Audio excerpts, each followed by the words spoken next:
is with profound grief that I rise to pay tribute to Dr. Manmohan Singh, a visionary leader, renowned for governance. Dr. Singh was widely respected for his humility, unflinching commitment to democracy and efforts to foster inclusive growth. His tenure saw significant strides in education, rural development and infrastructure. Internationally, he championed India's strategic and economic interests with quiet diplomacy and foresight. We lost yet another statesman, politician and member of this house, a foreign minister, chief minister and governor, Sri S.M. Krishna. He has significantly contributed to Indian polity and also in revolutionizing the information technology initiatives that stand the family and the loved ones. Let us honor his memory by upholding the values of service and dedication he embodied.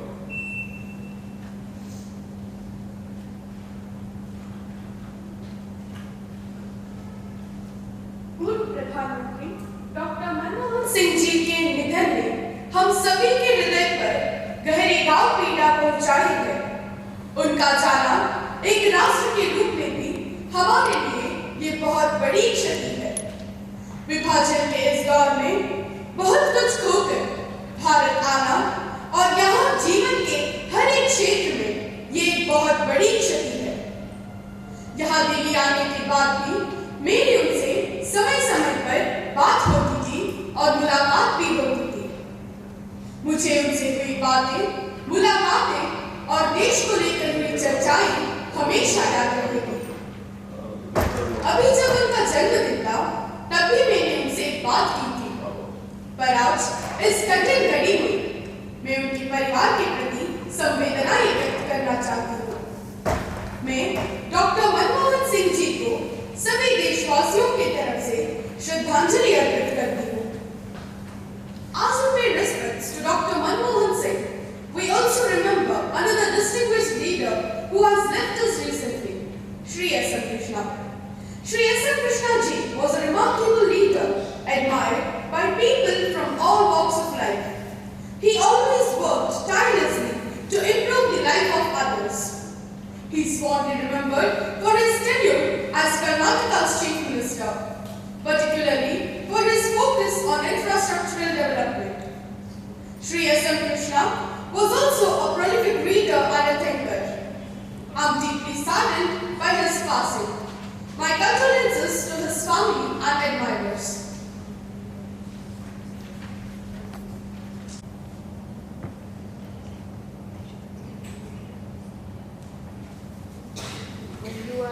Standing in this silence, there should be no rustling of papers, no looking here and there, looking at your script. Perfect silence, stand in like attention, as if you are in attention motion. No looking here and there, no rustling of papers, alright? A pleasure introducing to you and through you to the House and my colleagues, the new ministers. Sri Ayan, Minister of Irrigation, Geetika, Minister of Civil Supplies, and Aditri, Minister of Culture. We look forward to your valuable contribution and wish you all the very best.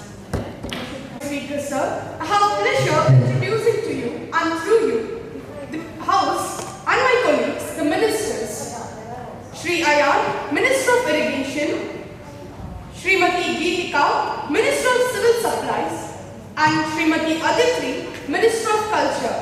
We look forward to your valuable contribution and wish you all the very best.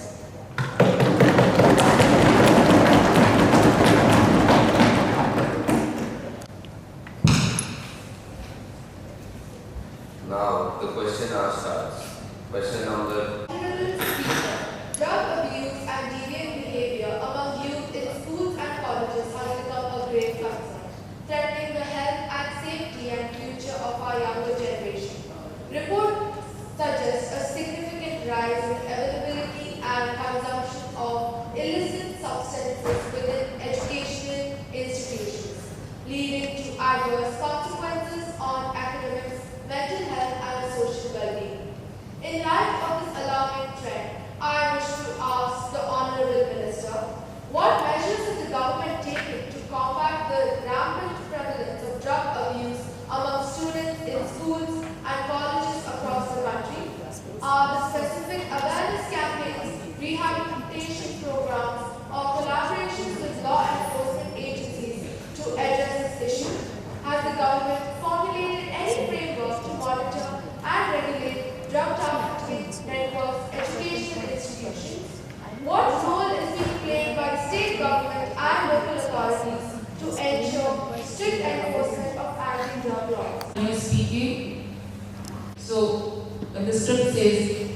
measures has the government taken? Ask, demand, what measures has the government taken? This is not in relation with ANIA only, I'm talking in general. Not what measures has the government taken to combat the rampant prevalence of drug abuse. This is not a reading competition, alright? So ask with Josh, you're asking the government, and the government you did. The government recognizes the serious challenge posed by drug abuse among youth in educational institutions and taken robust measures to address it. Through coordinated efforts, the Minister of Home Affairs, in collaboration with state governments, has intensified anti-drug operations under the Narcotic Drugs and Psychotropic Substances Act 1985. Awareness programs like Nasha Mukt Bharat Abhiyan have been implemented in 372 districts, reaching over 3 crore young people through counseling and de-addiction initiatives.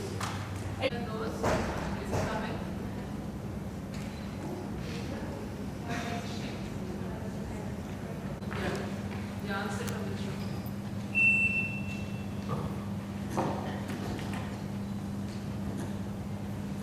Over the last decade, the government has made significant strides in addressing health and sanitation challenges.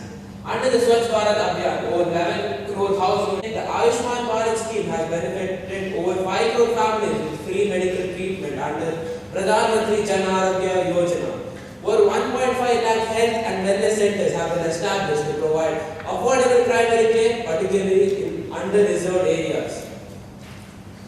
Infant mortality has decreased from 14 per 1000 live births in 2014 to 27 in 2023. But maternal Asking, when you come with passion, come proudly, like, see, you did it. Okay, don't. No, come proudly. The louder you come, the more power you show. Goes for both the sides. So next time questions are happening, opposition should come like their life depends on it. And ruling should come because you did it and you're proud you did it. Okay? Protection of Children from Sexual Offences Act in fast-track courts for rape cases. Reports indicate that over 31,000 cases of child sexual abuse were registered under POCSO in 2022 alone. And conviction rates... One minute. It's not stress on the what. What initiatives? You're questioning, right? Stress on the what. Can we have that one last question go once again from furthermore? So from furthermore, we'll do it again. Furthermore, what initiatives are being planned to address the root causes, including... We'll continue. Honorable Speaker, the safety and security for the government in 2021 over 45,000 rapes and 31,000 cases of child sexual abuse were reported, which is deeply concerning. To address this, the government has implemented several measures, including the Nirbhaya Fund for women's safety, setting up and the launch of Beti Bachao, Beti Padhao to empower girls and reduce gender-based violence. Women police stations have been established and we have strengthened support systems like the Women Helpline,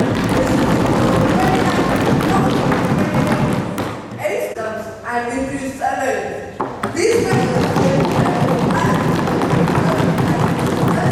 and safe and everywhere.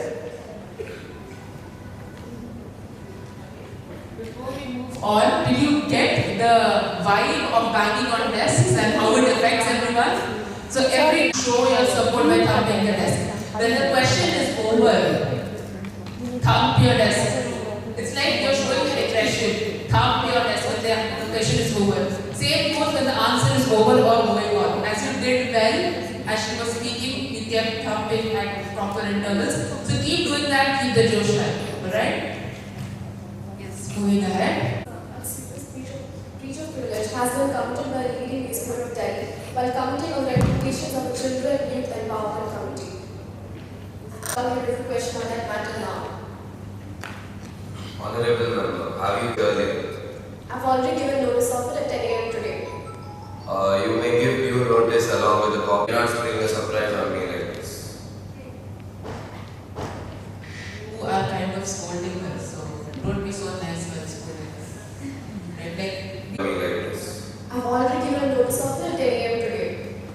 be examined when it comes to me. I shall consider it and let you know my decision. And broadcast it. Where is papers to be named? Information broadcasting. So where is the previous one? He's not here. Is he coming? That's how the program proceeds. You can take a seat for now. You will be the first one you'll directly be starting with the session, alright? Yes, that is the speaker's shift as well. When we pause the session, we are going to call the dignitaries on the desk and have the formal inauguration. After which we will again resume. We will consult that with sir and get back to you. Okay, and we will let you know as well. We might have to add a couple of lines saying that the meeting is Honorable Minister for Heritage and Culture. Sir, I beg to lay on the table a copy of each of the following notification, Hindi and English version under subsection 1 of section 12 of the Archaeological Survey of India, Protection of Monuments Act 1975, review of the historical site and those of the strategic importance and heritage value. The gazette notification in this regard is awaited. Sir, I have to report the following message received from the Secretary of the Upper Chamber of Youth Parliament. In accordance with the provision of rules, procedure and conduct of business in Upper House of Children's Parliament, I am directed to enclose a copy of Juvenile Justice Act Amendment Bill 2024, which has been passed by the Upper Chamber and its sitting held on January 10, 2025. Secretary to lay on the table a copy of the bill as passed by the upper chamber. Sir, I lay on the table of the House Juvenile Justice Act Amendment Bill 2024. The House. I have great pleasure in extending our warm welcome to the delegation from Brazil. I call upon the Minister for External Affairs to do the honor. Speaker, sir, it is my privilege to introduce the honorable members of the Parliament of Brazil who are here to attend the Republic Day celebrations and also hold consultancy meetings with ministers and industry leaders. His Excellency, Mr. Jackson Rebelo, Speaker of the Brazilian Parliament, and the honorable members of the Brazilian parliamentary delegation who are on a visit to India as an honored guest. We also convey warm greetings and 5 to 6, depending on the gravity of the situation. So it's fine. After his reply, the first part of the session will be paused. We will have the formal function. Formal function of we the parliament, we the people, children's parliament, as we have our esteemed guest. Our oath of office. Proper. Oath of office is okay. Now, let's take Yeah. up the calling attention. Loud. With regard to implementation of the new education policy 2020, which was announced with a lot of fanfare as if some overnight revolution will happen in the field of education throughout the country. Even after 5 years of its announcement, to the present situation in schools and colleges with regard to implementation of the new education policy 2020, which was announced with a lot of fanfare as if some overnight revolution will happen in the country. Even after 5 years of its announcement, we see a lot of chaos in most of the states of the country, including some being ruled by the ruling party at the center. With disappointment over its implementation, I request and also demand proper justification and highlight the action taken by the government. Yes, Mr. Minister, go on. Satisfactory execution of this policy. The progress of NEP 2020 is intended to be monitored through 5 themes, namely learner-centric education, digital learning, industry-institute collaboration, academic research and internalization, and Indian knowledge system.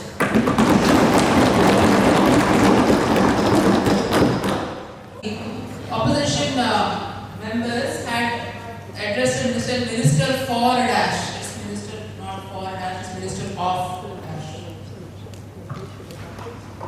And when you're saying that people are committing suicide, show emotions. People are committing suicide, so show it. Yeah, I can see that, right? That's what I'm telling you out. Right? You're doing a good job. You're done with the program.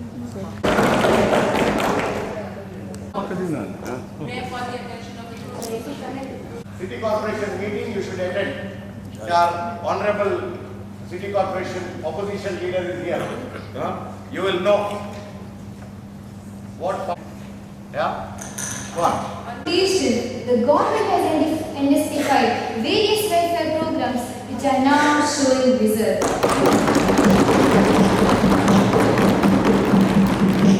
Why is the opposition campaign? Why is the We cannot.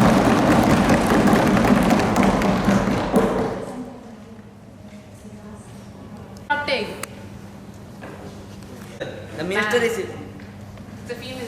Oh, you're taken to the chair. No, to the chair, to the Yes, chair. my mistake. There is no justification, sir. The minister is evading the issue. It's 9 years in the government.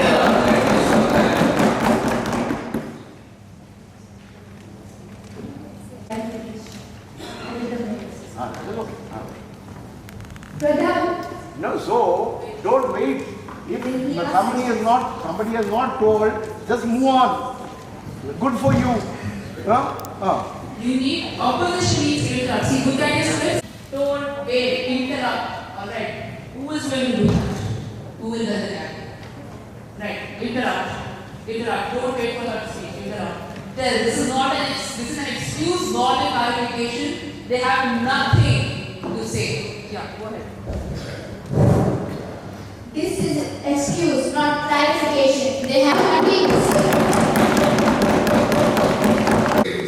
Pradhan Mantri Mudra Yojana, Pradhan Mantri Garib Kalyan Yojana, Mahatma Gandhi National Rural Employment Guarantee Act. 1 minute time. 1 minute. Please. When they clap once, you pause for that and continue. Can you take it from the beginning of this one? Pradhan Mantri. Pradhan Mantri Mudra Yojana. Pradhan Mantri Mudra Protsav Yojana. Skill Capacity. Pradhan Mantri Garib Kalyan Yojana. Mahatma Gandhi National Rural Employment Guarantee Act. Other two schemes have been effectively implemented.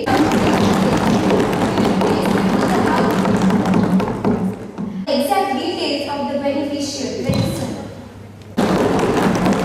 Here's what she's. No, don't wait and now wait. No, you can't repeat. Sir, may I call attention of Minister of Tourism regarding the measures taken to boost the tourism industry in the west coast of India. Except Goa and Kerala, the whole stretch in Karnataka, Maharashtra and Gujarat are taken residents. I'm not even kidding. See, what did she ask?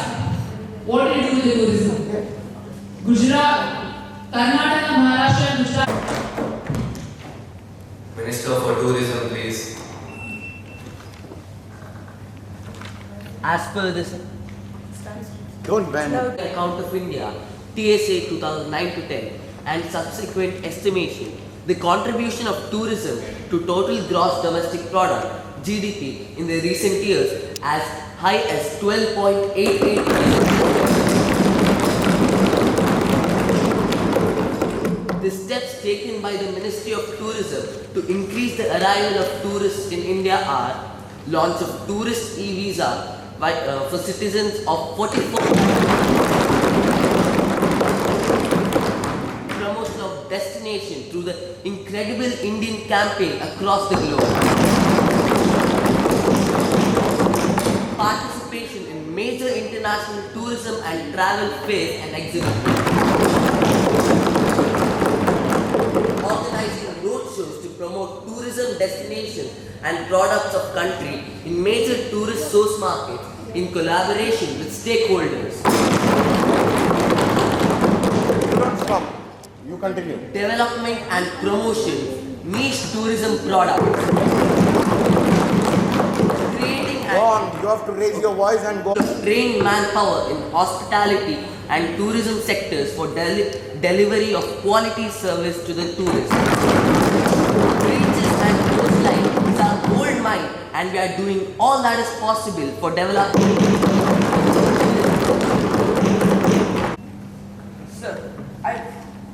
Sir, I beg to move for leave to introduce a bill further to amend the Child Labour Act of 1986. According to the decisions, the bill aims to rename the Act as Child and Adolescent Labour, Prohibition and Regulation Act and included the following changes.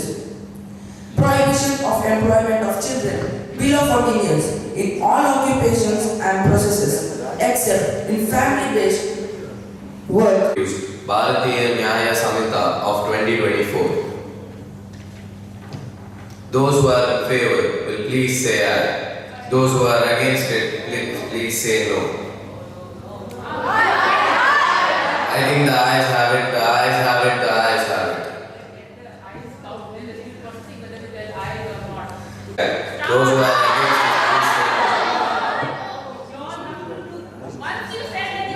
it, please say aye. Those who are against it, please say aye. I think the ayes have it, the ayes have it, and the ayes have it. Leave is granted. When he has already said, I think ayes have it, your company should start. You're one. You're one. You're one. Can we do this one last time? Ruling party, if the eye is not loud. I think the ayes have it, the ayes have it. Leave is granted. Take your mind, your position. No, don't do that. Just pull it and then. On the amendments to the Motor Vehicle Acts of 1986. The amendments aim to address the growing challenges of road safety while modernizing India's transportation framework. The negligent driving, punishment to parents for allowing their minor children to drive vehicles, especially four vehicles, etc. Introduced Bharatiya Nyaya Samhita of 2024. Those who are in favor will please say aye. Those who are against it will please say no.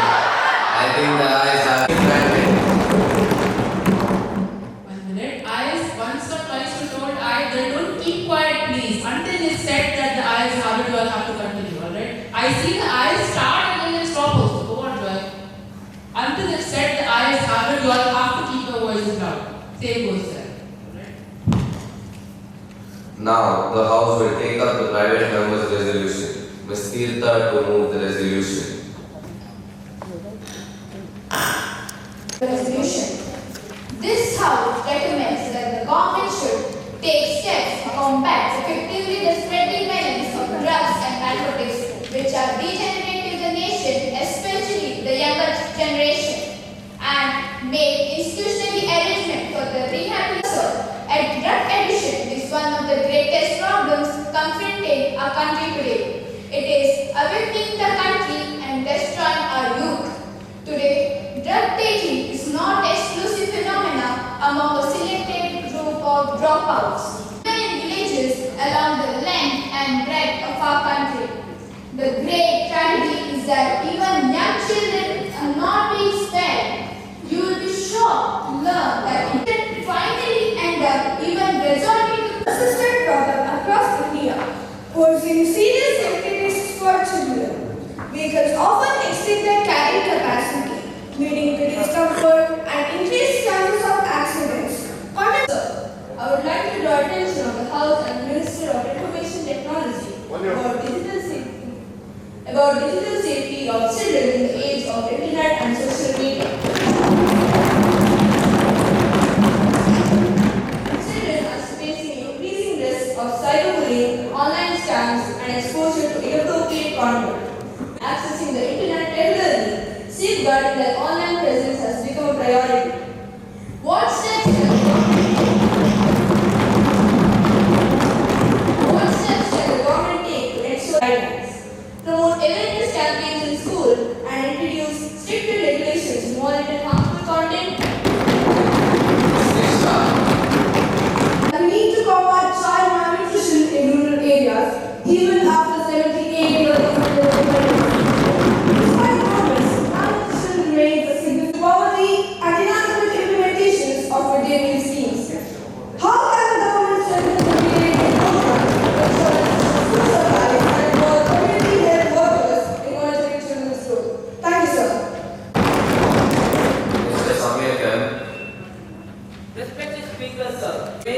that needs immediate attention.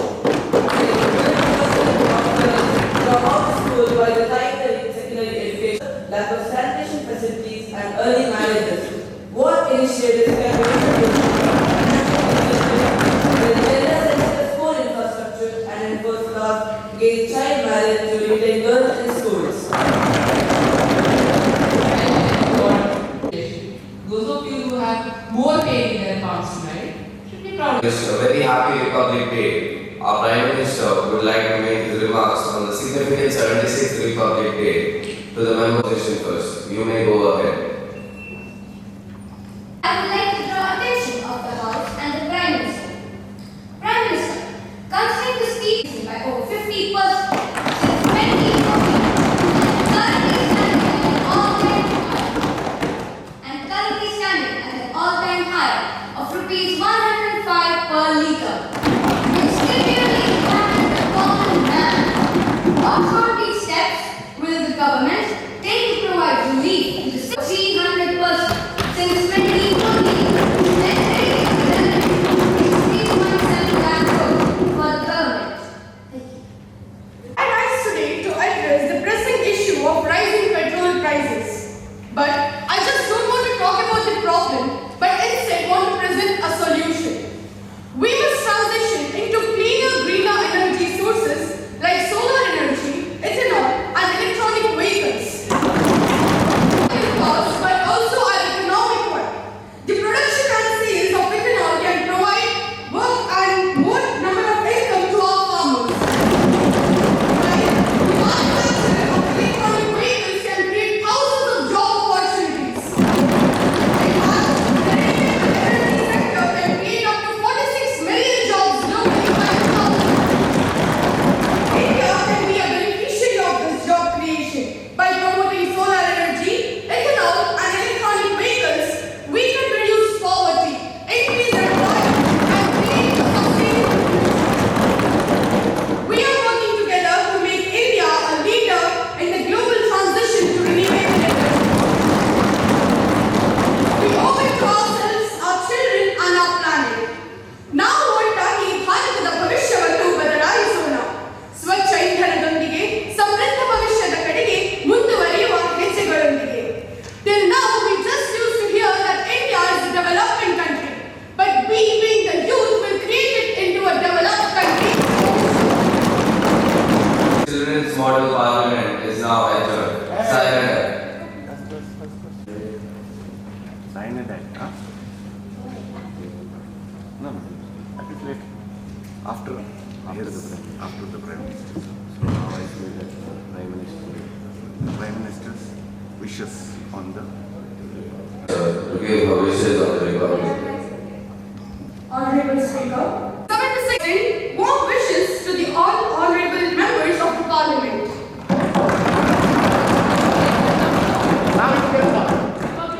Okay, yeah.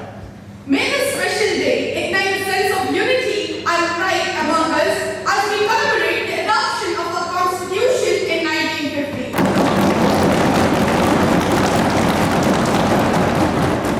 India has witnessed unprecedented growth and success across spheres in the last 2-3 years. Economically, India has become the fifth largest economy. Politically, India has strengthened its global presence with Prime Minister Narendra Modi playing a key role in shaping global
You in the sense?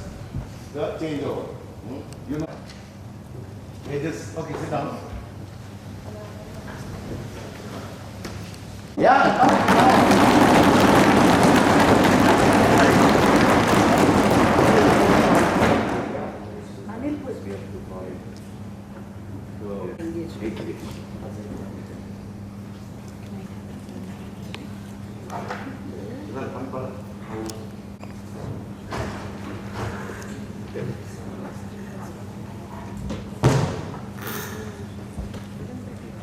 I would just say here's the opposition leader seen this model given parliament. Generally, city corporation is meeting ಇಷ್ಟು soft ಆಗಿ ಹೋಗುದಿಲ್ಲ. So, ನಿಮ್ಮ observations ಮತ್ತೆ what is your this thing to the children, because we are just waiting for the MP to come because we want them to see a little bit of deliberation and then have the formal opinion. The way the people, children's model parliament. I think the main motto is served because basically the organizers or the faculty, teachers and everyone, the main intention to bring this program, I think, how the parliament works and what is the responsibility of the parliamentarians, the parliament members. There are 545 parliament members in India, and parliament is the supreme legislative body of in India, which comprises of I think president and there is 2 houses, Rajya Sabha and Lok Sabha, right? I think before all the children came in, I think there should be a basic knowledge which you have acquired before coming to this program. Basically, as Nanda sir told, we belong to the local body in Mangalore. So they are also the same thing. There is mayor, who is the supreme of the house, who commands and who runs the house, and he will be the on the ruling part. He is the supreme of that, and it's the first citizen of Mangalore, and so as the president is the first citizen of India. So when every month end we will be having a council. The council, as you are in the parliament session, the parliament sessions comes with the total engine. It comes of different states and different problems within India and maybe different things. Maybe the ruling party will take a good decision on the interest of the people, or it may take on the vested interest of the public or the society. So the basic motto of this program is to understand you all to what is India and what is the parliament stands for and what is the responsibility of the person who is elected by us, for example, the public. So it's an upper house and lower house. Upper house is Lok Sabha where they make the policies. So now amendment in the sense there is a policy which is running and they want to bring into the changes. As according to the system grows, India grows, and what is the requirement of the people and what is the requirement of the system. So I think these all basic knowledge from the initial stages of the childhood. I think once you get the knowledge proper, when you go to the school, when you become a bit mature, I think this is the basic requirement, I think, in the society nowadays to inherit certain knowledges how the country is running. So we, as a local body here, we always work in the interest of the people when it comes to water, when it comes to roads, when it comes to drain, when it comes to underground underground drainage system, and total planning of the city. So we are 60 members. So obviously, once the election goes in for every 5 years, and either one party might have sit in the opposition or ruling. So I felt really good on this behalf, like the main idea where you have to get this all knowledges, because the policies and whatever the parliamentarians and the speaker and the prime minister and the opposition, they comes with in some way they come together to bring a good policy so that they give a good the living conditions in respect of various issues in India. I think that is the main motto. See, Parliament and any local body or Vidhan Sabha, like when it comes to state government, we have Vidhan Sabha, legislative body. So wherever we fight a lot among ourselves, the main intention, there might be a bit of politics, but the main intention at the end of the day, it is that each and every elected representatives will go and talk about the people's concern and about the people's problem. So shouting and when you start banging, when the ruling party says that we have done so much things to the public and we are doing so much things to the public and this has been amended for the sake of the public and everything we are doing which is good for the public. So the ruling party is very happy with that, with the MPs. And when it comes to the opposition party, we are always, for example, I am in opposition in Newsuddi Corporation. We always find loopholes in that. We always find this is not right for the public. There might be some vested interest, and we are doing on the sake of politics and giving, bad impact on the society. So these all keeps on, banging up every now and then when the sessions goes. And that's the part and parcel of Parliament. And Parliament, the main, intentions of the Parliament, the Speaker is the supreme power of the Parliament who can adjourn the House, who can throw the parliamentarians out if he is misbehaved. And he is the supreme of that. As Mayor is the supreme of, he can only sit in that chair. Now, unofficially or without the program, we give certain, now the speaker is there. I don't know his name. Harshil has taken the charge as a speaker.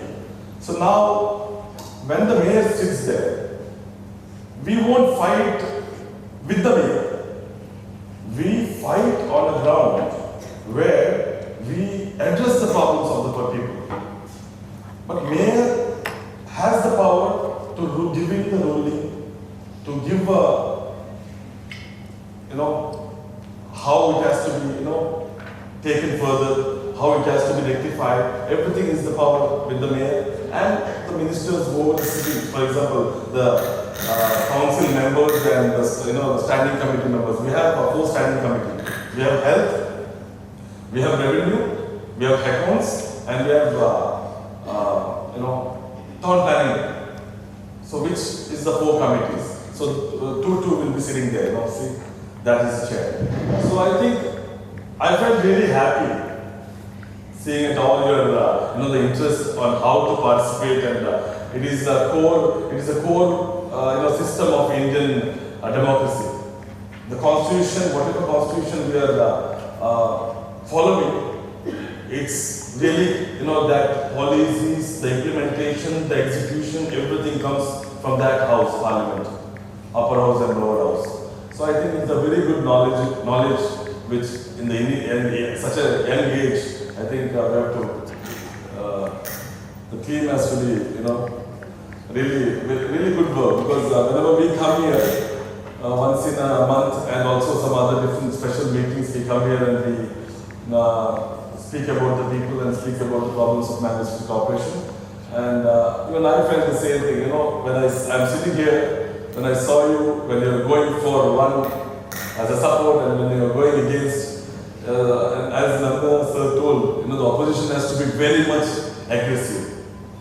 Opposition is very, very aggressive because it's not we oppose everything. It is not about opposing or we are everything. We support, which is good for the whatever bill and everything. We support certain things which is good, and we don't support which is not good, which we feel that on the long run it is going to affect the people of country, Newsuddi Corporation and everything. So the opposition role is it is a shadow. See, opposition leader and opposition party is a shadow of ruling party, where we try to correct, we try to tell the ruling party, this is not right, you have to go with that. it is not that ruling party alone will take a decision. They will have joint committees. There are so many joint committees inside the system where opposition members, 1, 2 or 3 members will be inducted and there will be joint discussions. So any policies with regard to anything will be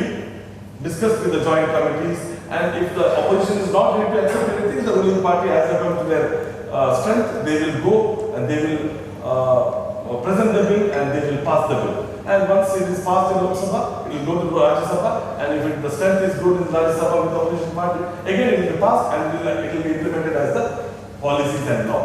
So, a good thing, and I felt really happy because since I had some other meeting in Sahyadri, Manjat Bhandari sir has called for one meeting at 10. I requested him that coming at 11.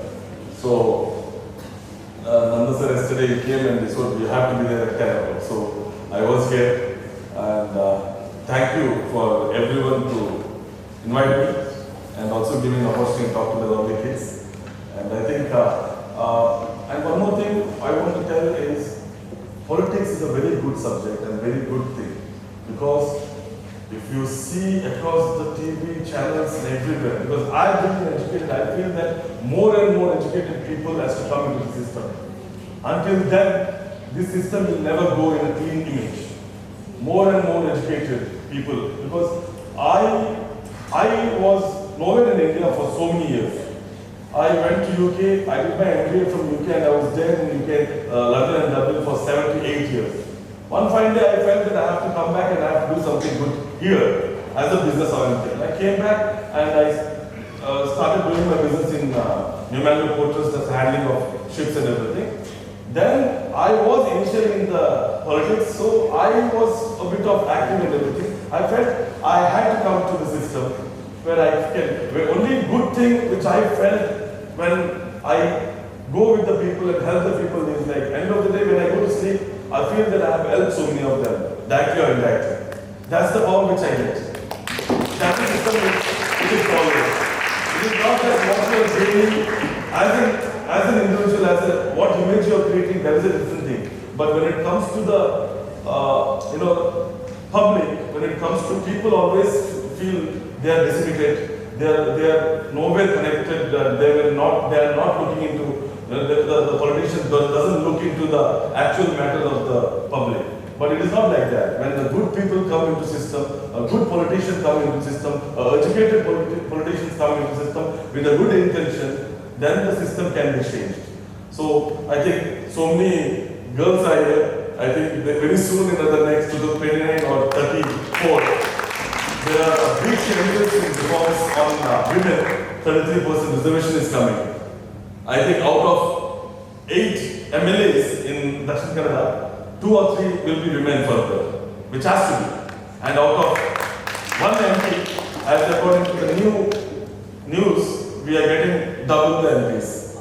I think around 900, 545, it will go for, so there will be 4 constituencies. Now the MP, Brijesh Chowta, he belongs to some other different party, but he's a very educated person, a very young, because we may have a difference in politics, but he's a very young politician, a very good background in politicians with the army. He was in army and everything. He's a very young and charming leader nowadays. And we also, as a youth, we both are the same age.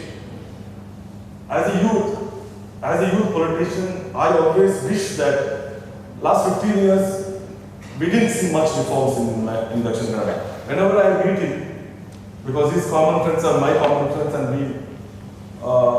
we sometimes meet, and whenever I tell him, I always tell him that fight for Dakshin Kannada, whatever we have lost, because I work inside the harbour, I know the potential of this city.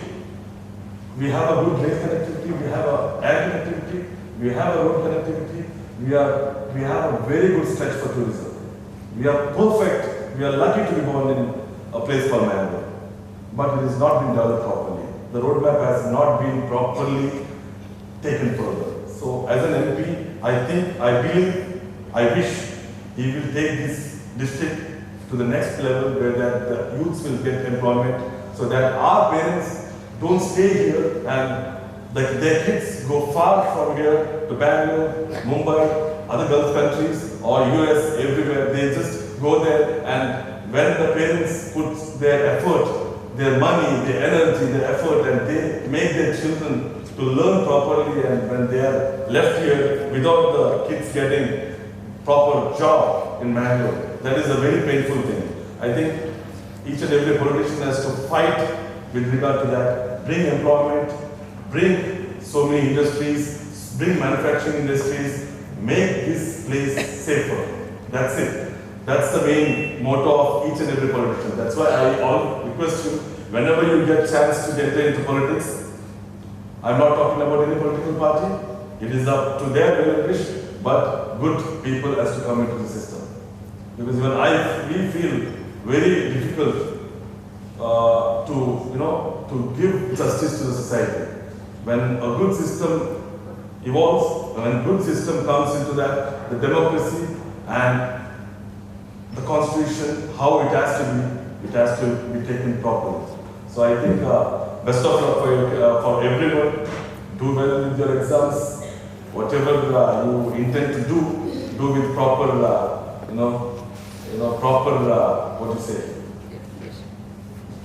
dedication, commitment, and make your parents proud. Because I belong to very, very poor family.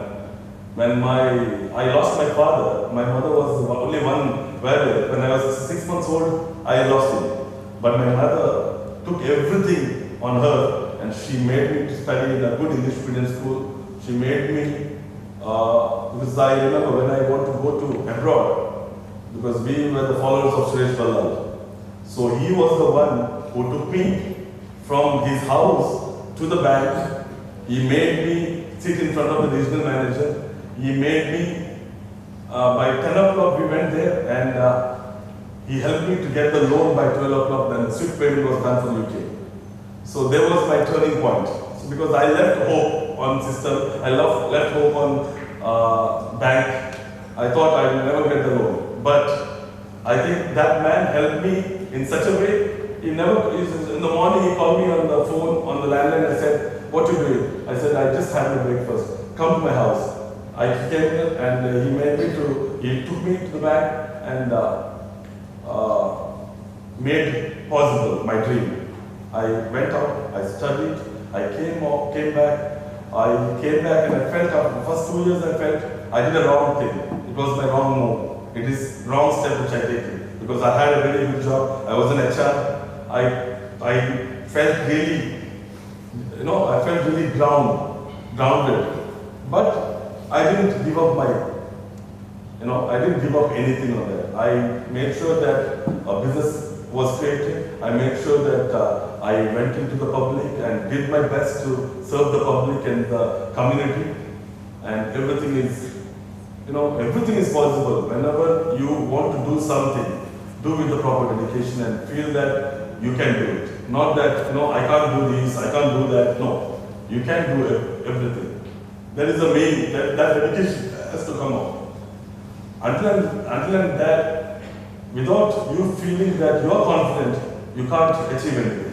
So feel confident, feel that you are doing good for yourself, and study.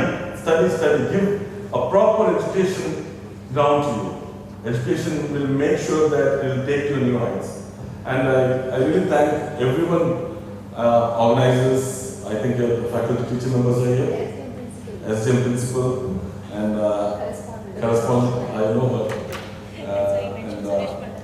and faculty members, and everyone, the parents especially. Thank you very much. Thank you for inviting me. We'll start the session. And then you Yeah, we'll adjourn. Accordingly, we'll adjourn.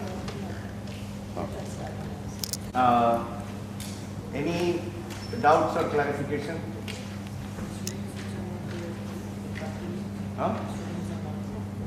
Those who are not there, let's continue, because I don't think any cross this one is there. Who? Question number 2. Not there, no? Okay. Fine. Parikshit, you say the question has been submitted to the concerned minister. May I request the concerned minister, who is that? Concerned Minister for Health, to reply. Okay? So, if somebody is not there, we have something called Anukula Shastra. We can work on it, no problem. Okay. And it is possible in the procedure also that start questions are given already. Okay? So no problem. That is 102, okay? And anybody else? So opposition party leader. That's okay. She'll come back. She'll come back. The whole proceedings are being recorded because not only for the event, we want to use this as an educative model which schools can follow.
We the People Children's Model Parliament, brought to you by Center for Integrated Learning in association with STM School and Bangalore City Corporation.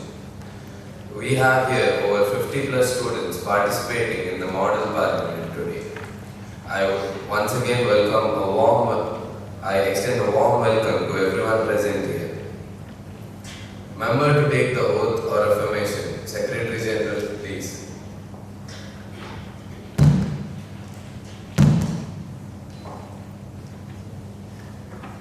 Ms. Babitha, who stands elected from the parliamentary constituency of Rajasthan, will now take the oath or affirmation.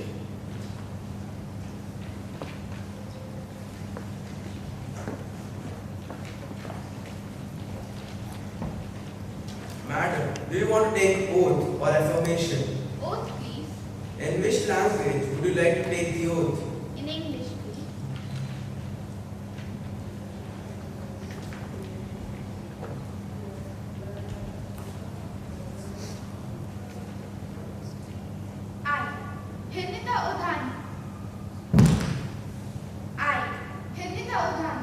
Having been elected a member of the lower house of the Children's Model Parliament, do swear in the name of God that I will bear true faith and allegiance to the Constitution of India as by the law established, that I will uphold the sovereignty and integrity of India, and that I will faithfully discharge the duty upon which I am about to enter.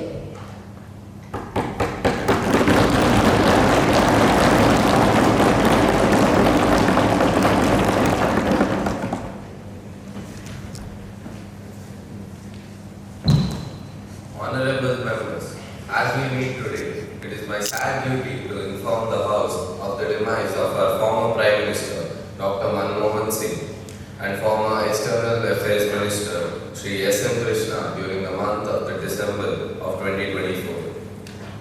It is with profound grief that I rise to pay tribute to Dr. Manmohan Singh, a visionary leader, renowned economist and statesman par excellence. whose demise had left an irreplaceable void in the nation's conscience. Dr. Singh's illustrious career was a beacon of dedication, integrity, and intellect. Born in Kar, Punjab, now in Pakistan, Dr. Singh rose from humble beginnings to become the 14th Prime Minister of India, serving from 2004 to 2014. A distinguished economist, he was the architect of India's economic liberalization in 1991, which transformed the nation into a global economic powerhouse. His contributions as the finance minister and later as the prime minister epitomized a rare blend of academic brilliance and pragmatic governance. Dr. Singh was widely respected for his humility, unflinching commitment to democracy, and efforts to foster inclusive growth. His tenure saw significant strides in education, rural development, and infrastructure. Internationally, he championed India's strategic and economic interests with quiet diplomacy and foresight. We also lost yet another statesman, politician, and member of this House, a foreign minister, chief minister, and governor, Sri S.M. Krishna. He has significantly contributed to Indian polity and also in revolutionizing the information technology initiatives that stand model in the country. On behalf of this august House, I extend our heartfelt condolences to their family and loved ones.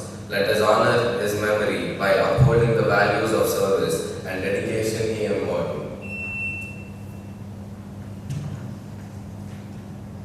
माननीय सभापति अध्यक्ष, पूर्व प्रधानमंत्री doctor Manmohan Singh ji के निधन ने हम सभी के हृदय पर गहरी पीड़ा पहुंचाई है। उनका जाना एक राष्ट्र के रूप में भी हमारे लिए एक बहुत बड़ी क्षति है।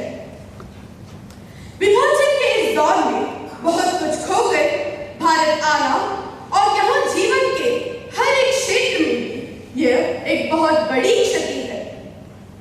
यहाँ दिल्ली आने के बाद भी मेरी उनसे समय समय पर बात होती थी और मुलाकात भी होती थी। मुझे उनसे हुई बातें, मुलाकातें और देश को लेकर हुई चर्चाएं हमेशा याद रहेंगी। अभी जब उनका जन्मदिन था तब भी मैंने उनसे बात की थी, पर आज इस कठिन घड़ी में मैं उनके परिवार के प्रति संवेदनाएं व्यक्त करना चाहती हूँ। मैं डॉक्टर मनमोहन सिंह जी को सभी देशवासियों की तरफ से श्रद्धांजलि अर्पित करना चाहती हूँ।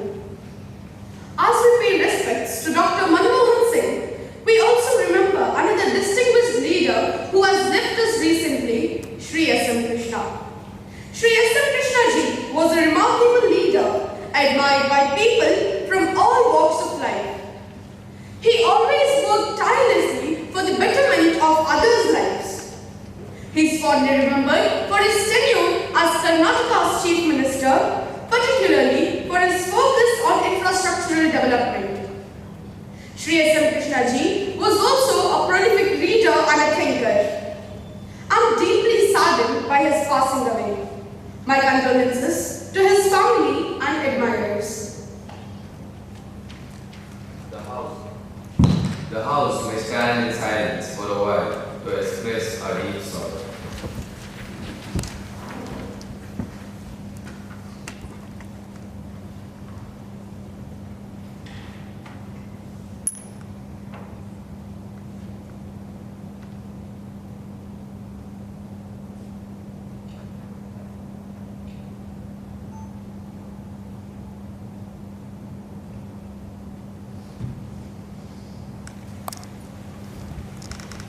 Secretary General may convey the message of the condolences to the bereaved family. Prime Minister to introduce the new ministers. Honorable Speaker, Sir, I have pleasure introducing to you and through you to the House and my colleagues the new ministers. Shri Ayan, Minister of Irrigation.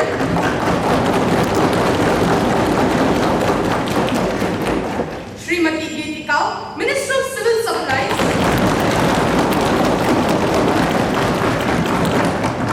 And Srimati Aditri, Minister of Culture.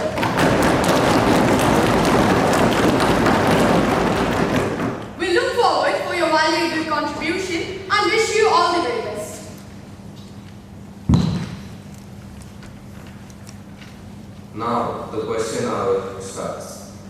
Question number 101, Miss Anya.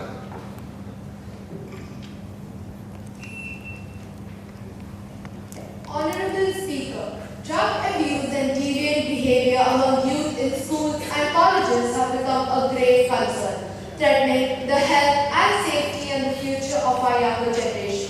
Reports suggest a significant rise in the availability and consumption of illicit substances with educational institutions, leading to adverse consequences on academics, mental health and social well-being.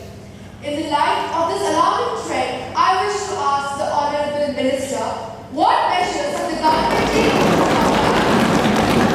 the rapid prevalence of drug abuse among students in schools and colleges across the country? Are the specific awareness campaigns and rehabilitation programs or collaboration with law enforcement agencies to address this issue?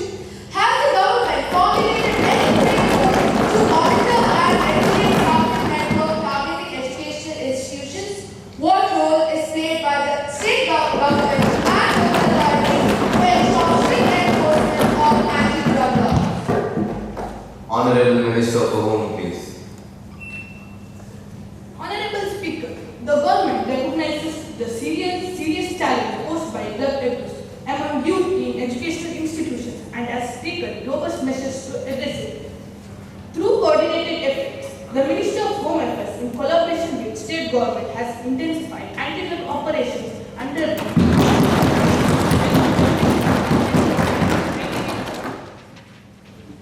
the past 3 years, over 75,000 kg of narcotics have been seized.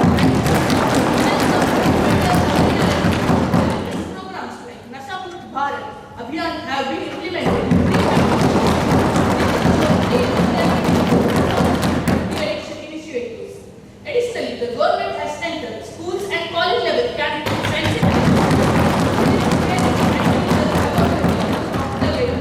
The national database of drug trafficking has been established to monitor trafficking networks targeting educational institutions to ensure a safe drug-free future for our youth. Next question, question number 102, is already submitted to the concerned Minister of Health.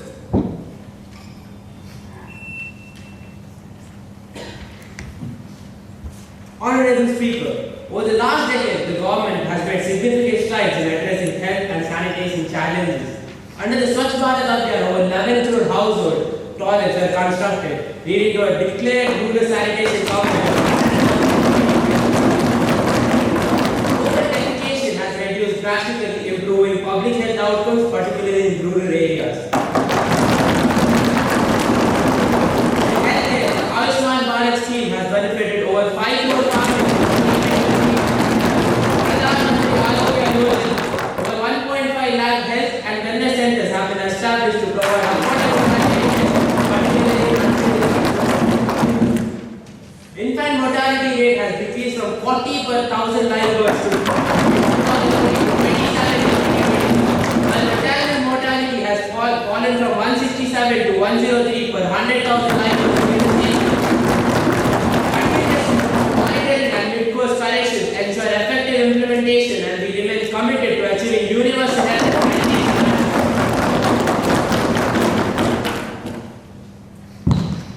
Next question, question number 103, Shri Kesari Nandan Shah.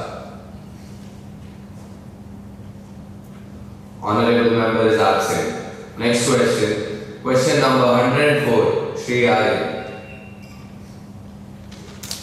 Honorable Speaker, despite laws like the Protection of Children from Sexual Offences Act and fast-track courts for rape cases, reports indicate that over 31,000 cases of child sexual abuse were registered under POSCO in 2022 alone, and conviction rates remain alarmingly low. What specific steps ensure stricter law enforcement, faster trials, and higher conviction rates to deter such heinous crimes? Speaker Sir, in light of rising cases of violence against girls, including 45 reported rapes in 2021, as per NCRB data, safety remains a critical concern. What measures are being strengthen ongoing protection mechanisms such as increasing women's police presence, improving the reach of helplines, and ensuring accountability in crimes against girls. Furthermore, what initiatives are being planned to address and awareness to prevent gender-based violence? Honorable Speaker, the safety and security of girls remain a top priority for the government. In 2021, over 45,000 rapes and 35,000 cases of child sexual abuse were reported. This is deeply concerning. To address this, the government has implemented several measures, including the Nirbhaya Fund for women's safety, setting up and the launch of Beti Bachao, Beti Padhao to empower girls and reduce gender-based violence.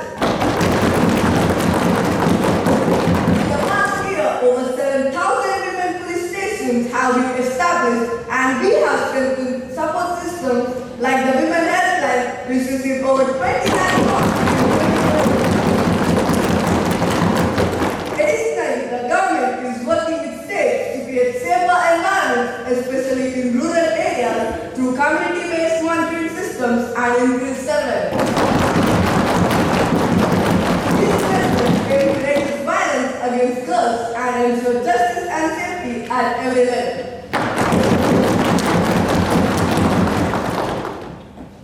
So, a serious breach of privilege has been committed by the leading newspaper of Delhi while commenting on recommendations of the Children Youth Empowerment Committee.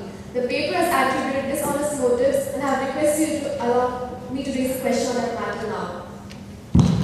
Honorable Member, have you given notice of it earlier? You may give due notice along with a copy of newspaper cutting and I shall consider it. You cannot spring a surprise on me like this. I've already given notice of it at 10 a.m. today. It will be examined when it comes to me. I shall consider it and let you know my decision. Now, papers to be laid.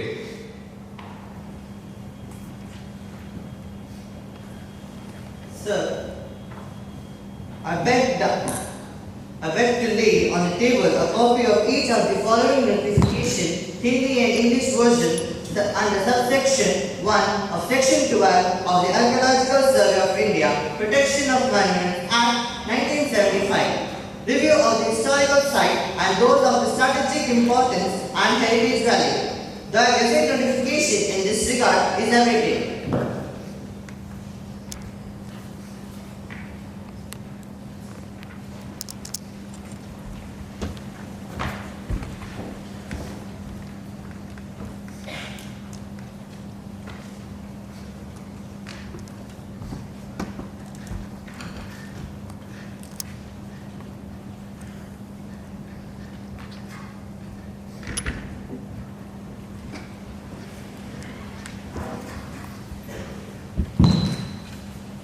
Up next is message from the upper chamber.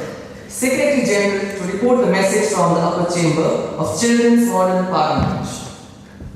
Sir, I have to report the following message received from the Secretary of the Upper Chamber of Youth Parliament. In accordance with the provision of rules of procedure and conduct of business in the upper house of Children's Parliament, I am directed to enclose a copy of Juvenile Justice Act Amendment Bill 2024, which had been passed by the Upper Chamber at its sitting held on January 10, 2025. Secretary General to lay on the table a copy of the bill as passed by the upper chamber.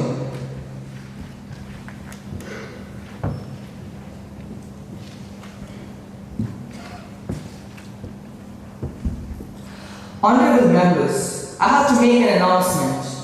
On my own behalf of the honorable members of the House, I have a great pleasure in extending a warm welcome to the delegation from Brazil. I call upon the Minister for External Affairs to do the honor.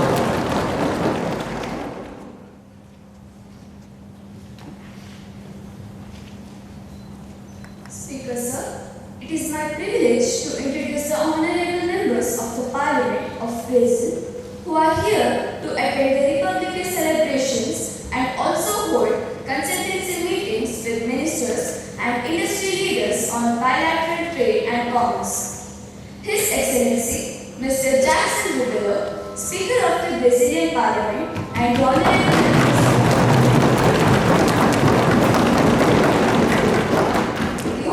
members of the Brazilian parliamentary delegation who are on a visit to India as an honored guest. The other honorable members of the delegation are Mr. Kingston John, Deputy Speaker, Mrs. Lily Rodriguez,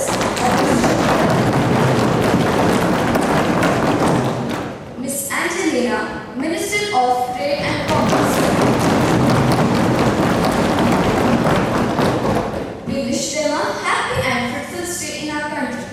We also convey our warm greetings and very best wishes through them to the Prime Minister of Brazil.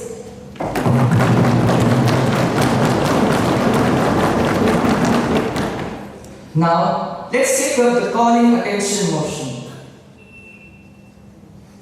Respected Speaker, sir, I beg to call the attention of the Minister of Education to the present situation in schools and colleges with regard to implementation of the new Education Policy 2020, which was announced with a lot of fanfare as some overnight revolution.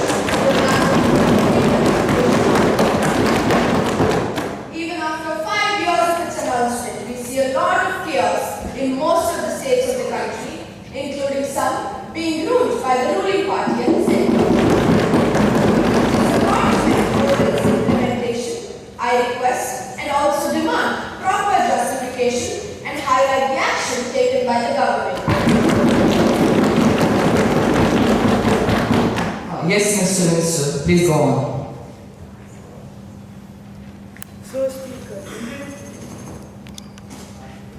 Speaker, implementation of the NEP 2020 requires various initiatives and actions taken by multiple bodies in a synchronized and systematic manner. The policy provides different guidelines as well as principles and methodologies for its implementation. Therefore, the implementation of this policy will be led by various bodies, that is, union and state governments, Ministry of Education, State Department of Education, various boards, NTA, the regulatory bodies of school and higher education, schools and HEIs.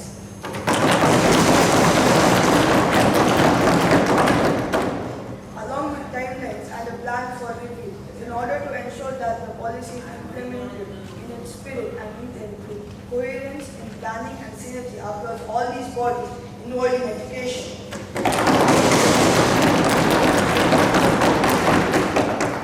NEP 2020 provides for careful planning, joint monitoring and collaborative implementation by central and states for full-fledged execution of this policy.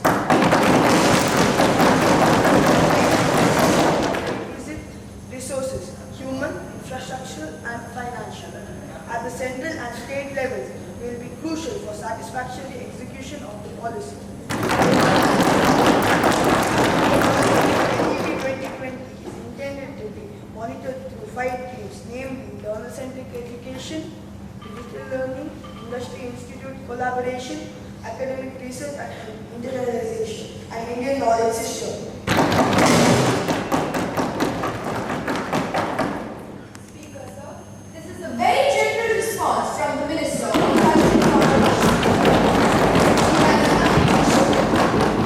No, I can't allow you to go on. You may take up the issues questions later for specific answers. Now, I call opposition member to call attention of the concerned minister. Sir, thanks for the opportunity. It goes without saying that youth are our future. We also proudly claim to be the youngest country in the world. Keep to the point. Yes, sir. Just want to highlight the ground realities. No, call attention of the minister and be specific. Yes, sir. I'm sorry. Only one sentence for calling attention. Speaker, sir, over 3 young men and women between ages of 25 to 30 are committing suicide every minute in the country. The main reason is unemployment. May I call attention of the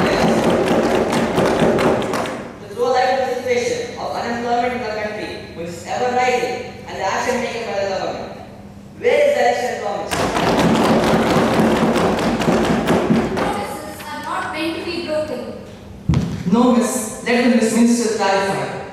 Yes, Youth Affairs Minister.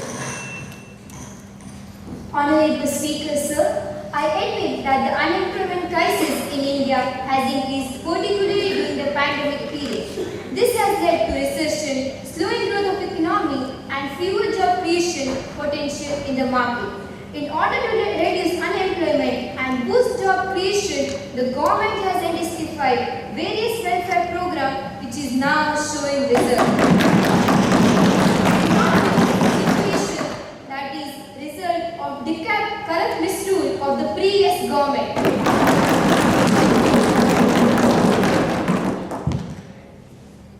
This is not justification, sir. The minister is even avoiding the issue. It's 9 years since the government has come. Mr. Samir, don't interrupt. Let Minister clarify. This is excuse, sir, not clarification. They have nothing to say. That is why Minister is pointing at previous government. Minister, go on. The member's comments will not be recorded in the proceedings. Please don't disturb. Pradhan Mantri Mudra Yojana, India Mission, Pradhan Mantri Garib Kalyan Yojana, are the few schemes that are being effectively implemented and crores of youth have been exact details of the beneficiary very soon. Now, let's get going. So, may I call attention of Minister of Tourism regarding the measures taken to boost the tourism industry in the west coast of India. Except Goa and Kerala, the whole of Dixit, Telangana, Maharashtra and Gujarat are exempted. Minister for Tourism, please.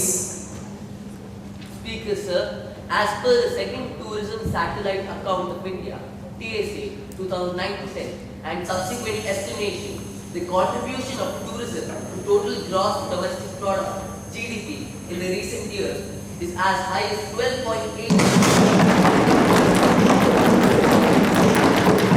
Steps taken by the Ministry of Tourism to increase the arrival of tourists to India are launch of tourist e-visa, promotion of destination through the incredible Indian campaign across the globe, in major international tourism and travel fairs and exhibitions, organizing roadshows to promote tourism destinations and products of country in major tourist source market in collaboration with stakeholders. Niche tourism products, creating an increased pool of trained manpower in hospitality and tourism sectors for delivery of quality service to the tourists. Are our gold mine, and we are doing all that is possible for developing coastal tourism. Let's now go on to the legislative business. Firstly, bills to be presented for consideration. Honorable Minister for Social Justice may present the bills for consideration. Sir, I beg to move for leave to introduce a bill further to amend the Child Labour Act of 1986. According to the discussions, the bill aims to rename the Act as Child and Adolescent Labour, Prohibition and Regulation Act and included the following changes. Prohibition of employment of children below 14 years in all occupations and processes, except in family-based work or as child artists, under strict conditions. Prohibition of employment of adolescents 14 to 18 years in hazardous occupations and processes. English penalties for employers engaging children in labor.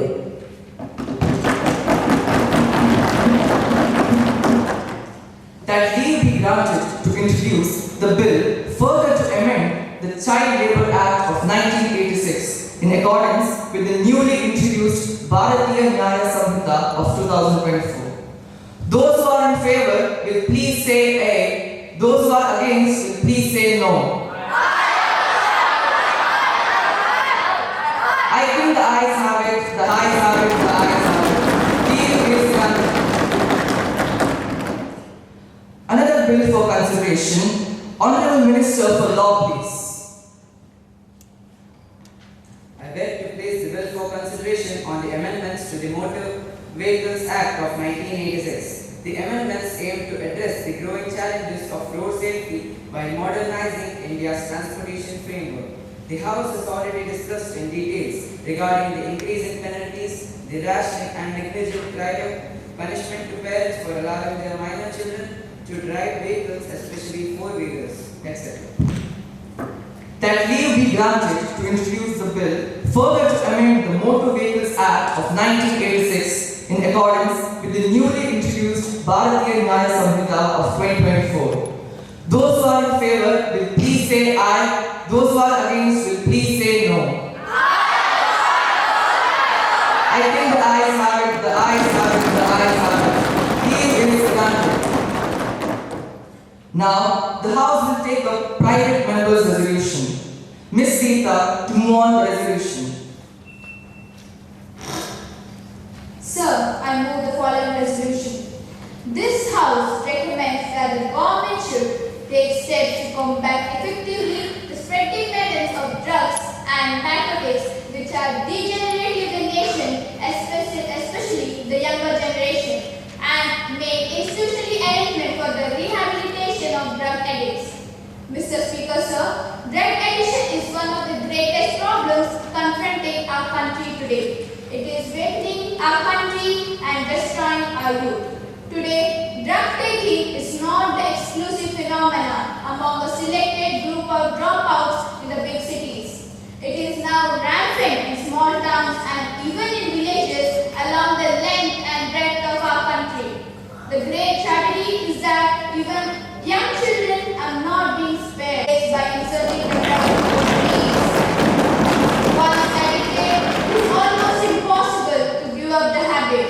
The children finally end up even resorting to crime to get the money to buy these drugs. The matter has to be taken very seriously, sir. Thank you. The private members' resolution will be taken up for discussion after serving due notice to concerned ministers and other members. Now, Ms. Bhumika. Respected Speaker, sir, overcrowding in school cabs and buses is a persistent problem across India, posing serious safety risks to children. Vehicles often exceed their carrying capacity, leading to discomfort and increased chances of accidents. Contributing factors include the lack of regulatory enforcement, affordability concerns for parents, and an insufficient number of vehicles to meet demand. The risks of overcrowding are: they increase the likelihood of road accidents due to the loss of vehicle control. They compromise the safety in emergencies such as a fire or a collision. They cause discomfort and stress for children during their commute. The remaining measures are: the strict enforcement of capacity laws. The authority should enforce existing regulations like the Rule 128 of the Central Motor Vehicle Rules, which limits passenger capacities in school vehicles. Regular inspections and penalties for violators can deter overcrowding.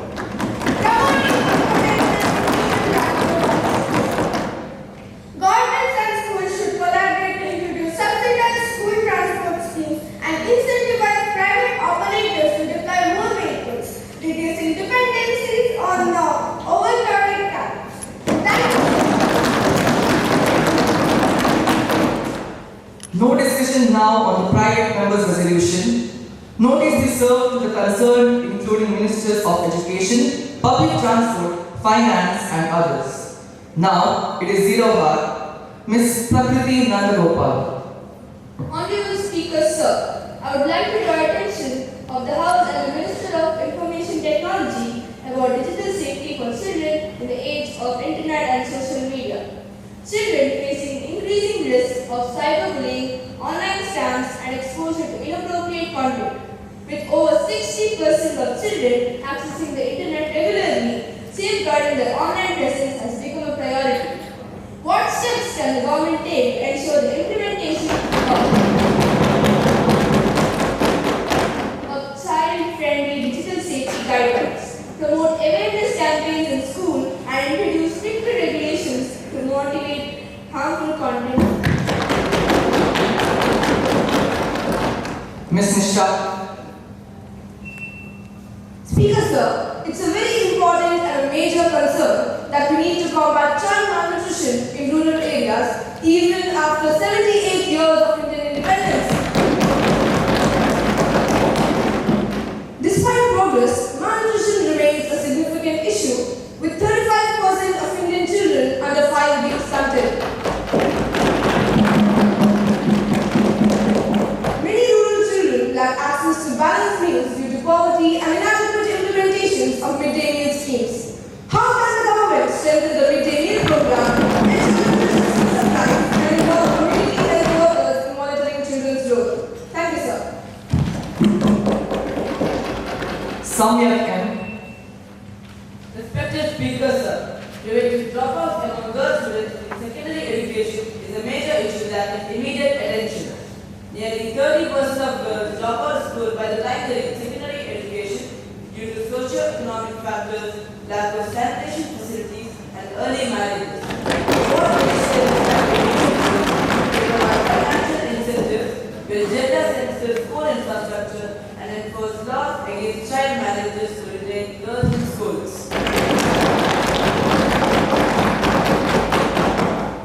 As I wish a very happy Republic Day, our Prime Minister would like to make her remarks on the significant 76th Republic Day to the members of the House. Honorable Speaker, sir, as the opposition party leader is absent, I have been submitted the question that she wanted to ask. I may tell that first and then wish all the members of the Parliament a happy Republic Day. Honorable Speaker, sir, through you, I rise today to address the pressing issue of rising petrol prices. But I just don't want to talk about a problem, but also present a solution. We must transition into a cleaner, greener, and energy sources like solar energy, ethanol, and electronic vehicles. This is not just an environmental issue, but also an economic one. The production and sale of ethanol can provide income for our farmers, while the manufacturing can give jobs for thousands of people. In fact, renewable energy sector can create up to 46 million jobs. Till now, we just used to hear that India is a developing country, but we, being the youth, will create it into a developed country.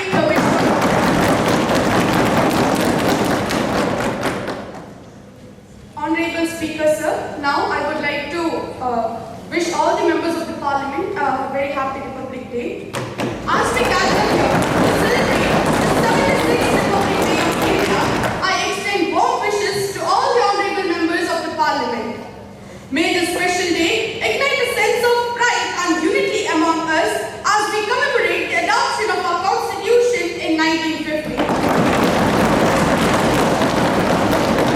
India has witnessed unprecedented growth and success across various spheres in the last 2 to 3 years. Economically, India has become the 5th largest economy, surpassing UK and France. Politically, India has strengthened its global presence with the Prime Minister Narendra Modi playing a key role in shaping global agendas. India has achieved remarkable success with the Indian cricket team being the #1 test team and athletes like Neeraj Chopra and PV Sindhu bringing home Olympic medals. Additionally, India has made significant studies in space exploration with successful launch of Chandrayaan-3 mission. Overall, India's rapid progress and achievement have cemented its position as a rising global power. Let us reaffirm our commitment to upholding the values of justice, liberty, equality, and fraternity enshrined in our Constitution. May our collective efforts continue to shape a brighter future of our nation, and may we always remain true to all the principles of democracy and unity that the Republic Day embodies.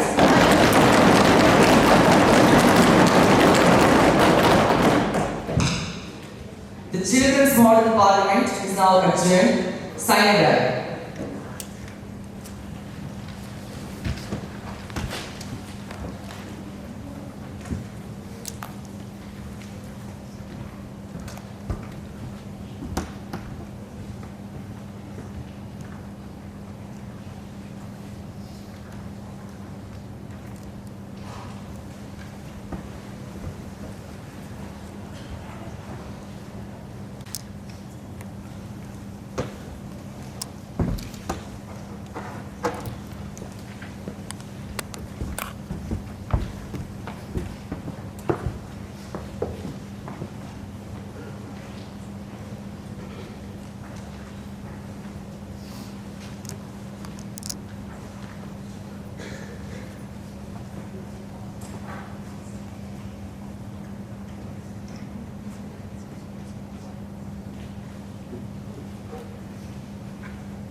Member to take the oath or affirmation.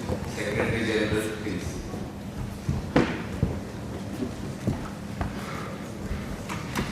Ms. Hinita Utani, who stands elected from the Parliamentary constituency of Rajasthan, will now take the oath or affirmation.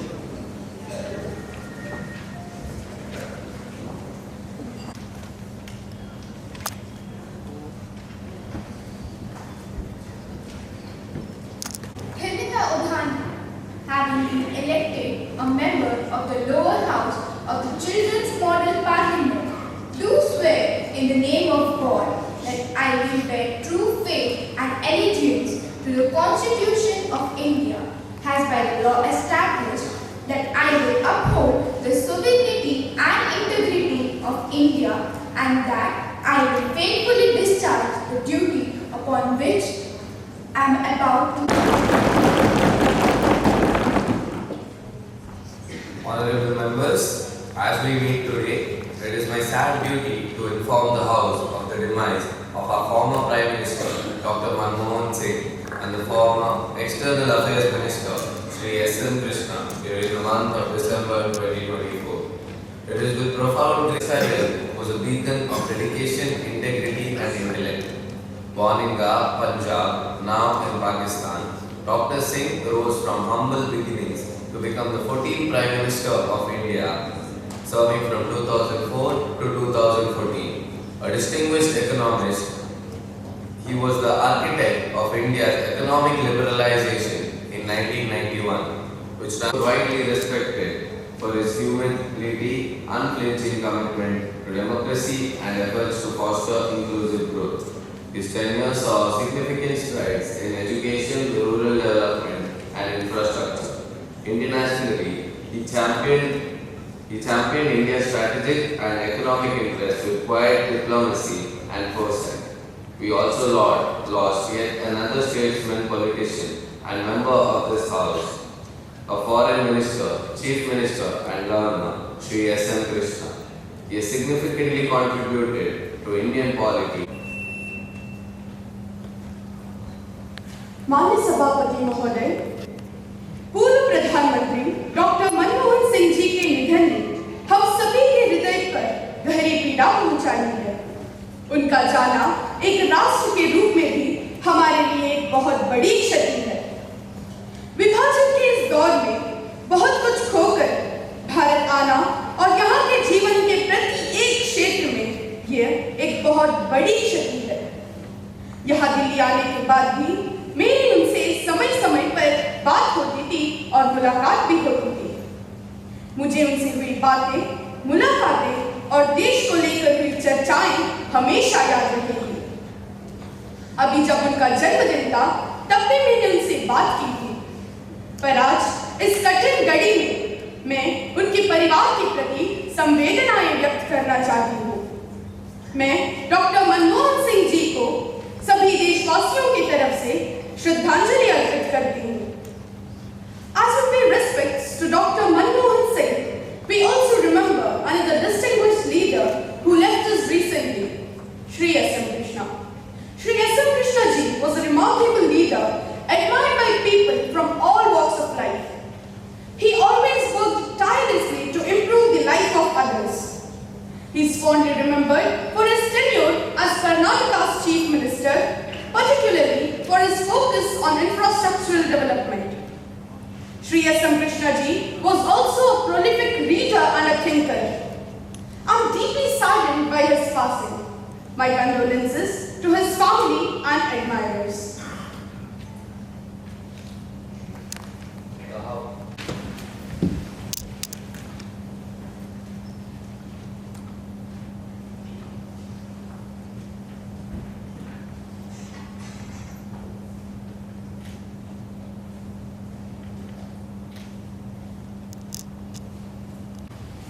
session is now adjourned for the formal inauguration of We the People of Children's Model Parliament in the presence of our Chief Guest, Member of Parliament, Capt Brijesh Chowta, Mr. Manoj Kumar, Honorable Mayor of Mangalore City Corporation, and Mr. Anil Kumar Pujari, Honorable Leader Opposition in the Mangalore City Corporation.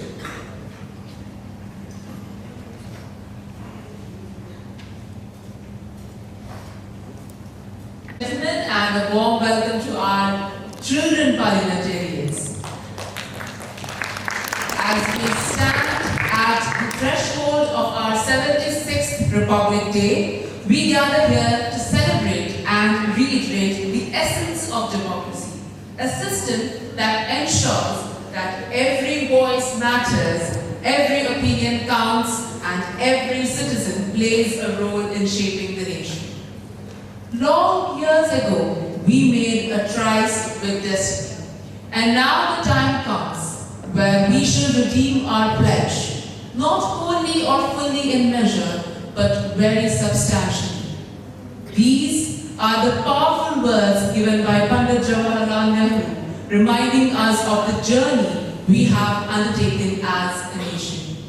A journey driven by the ideals of justice, equality, liberty, fraternity enshrined in our Constitution. The youth of today holds the torch of our democracy and have the responsibility to uphold the principles of this great republic.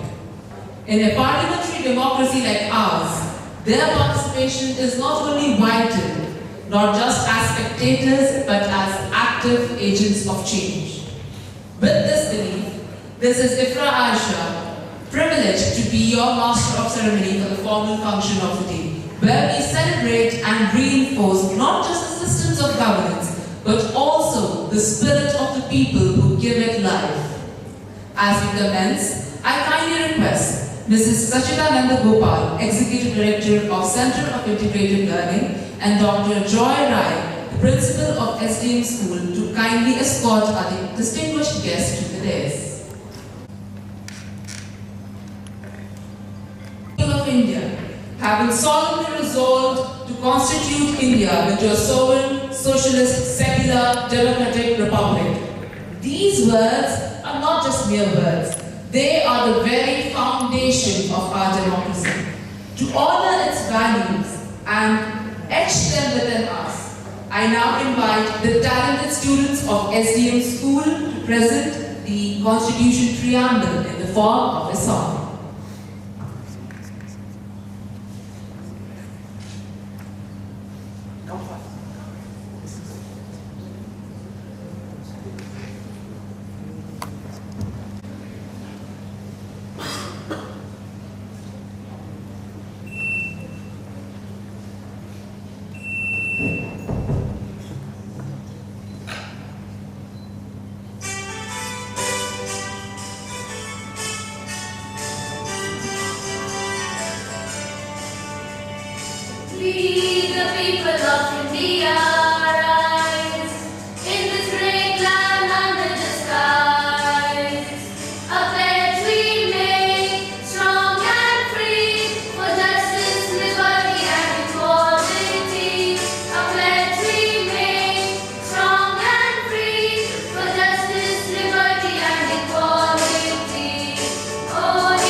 beautiful rendition that truly encapsulated the essence of our republic.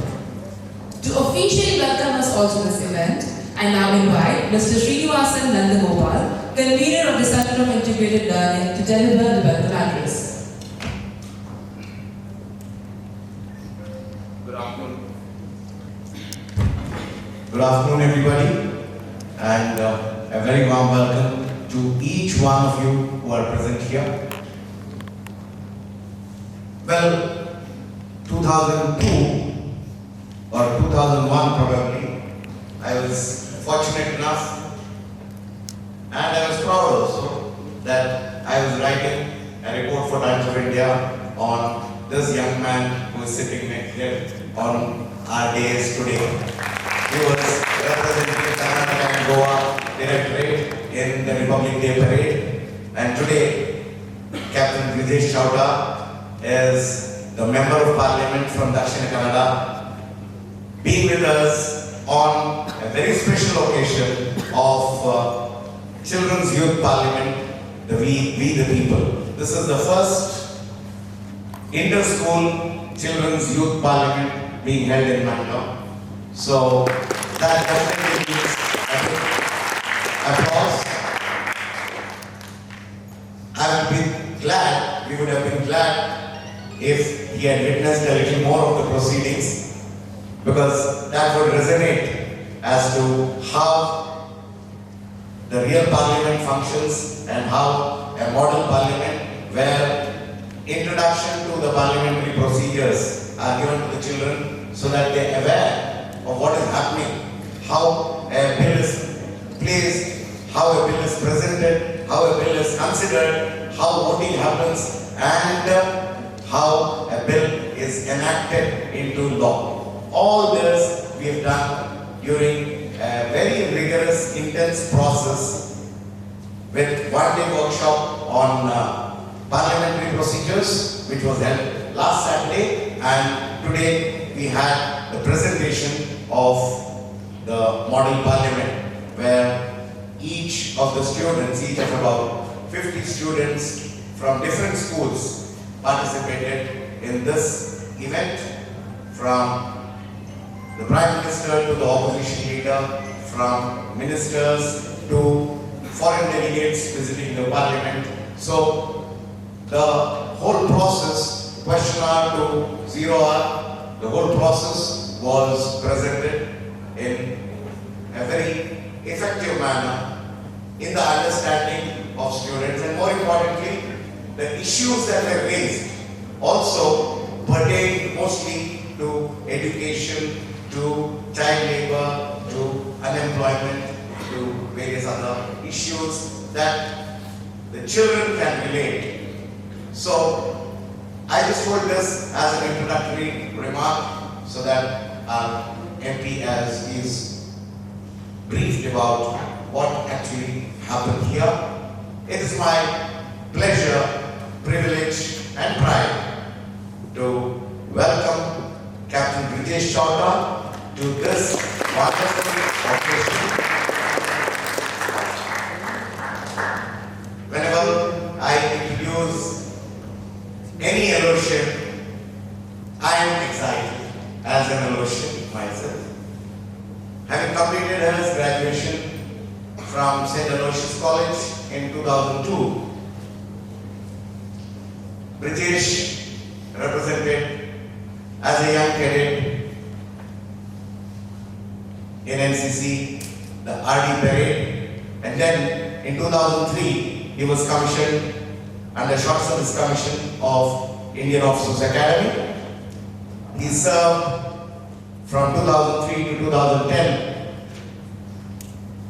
in the very prestigious, the 7th Battalion of the Gorkha Rifles, and since 2013 he involved himself into another stream of nation building. As an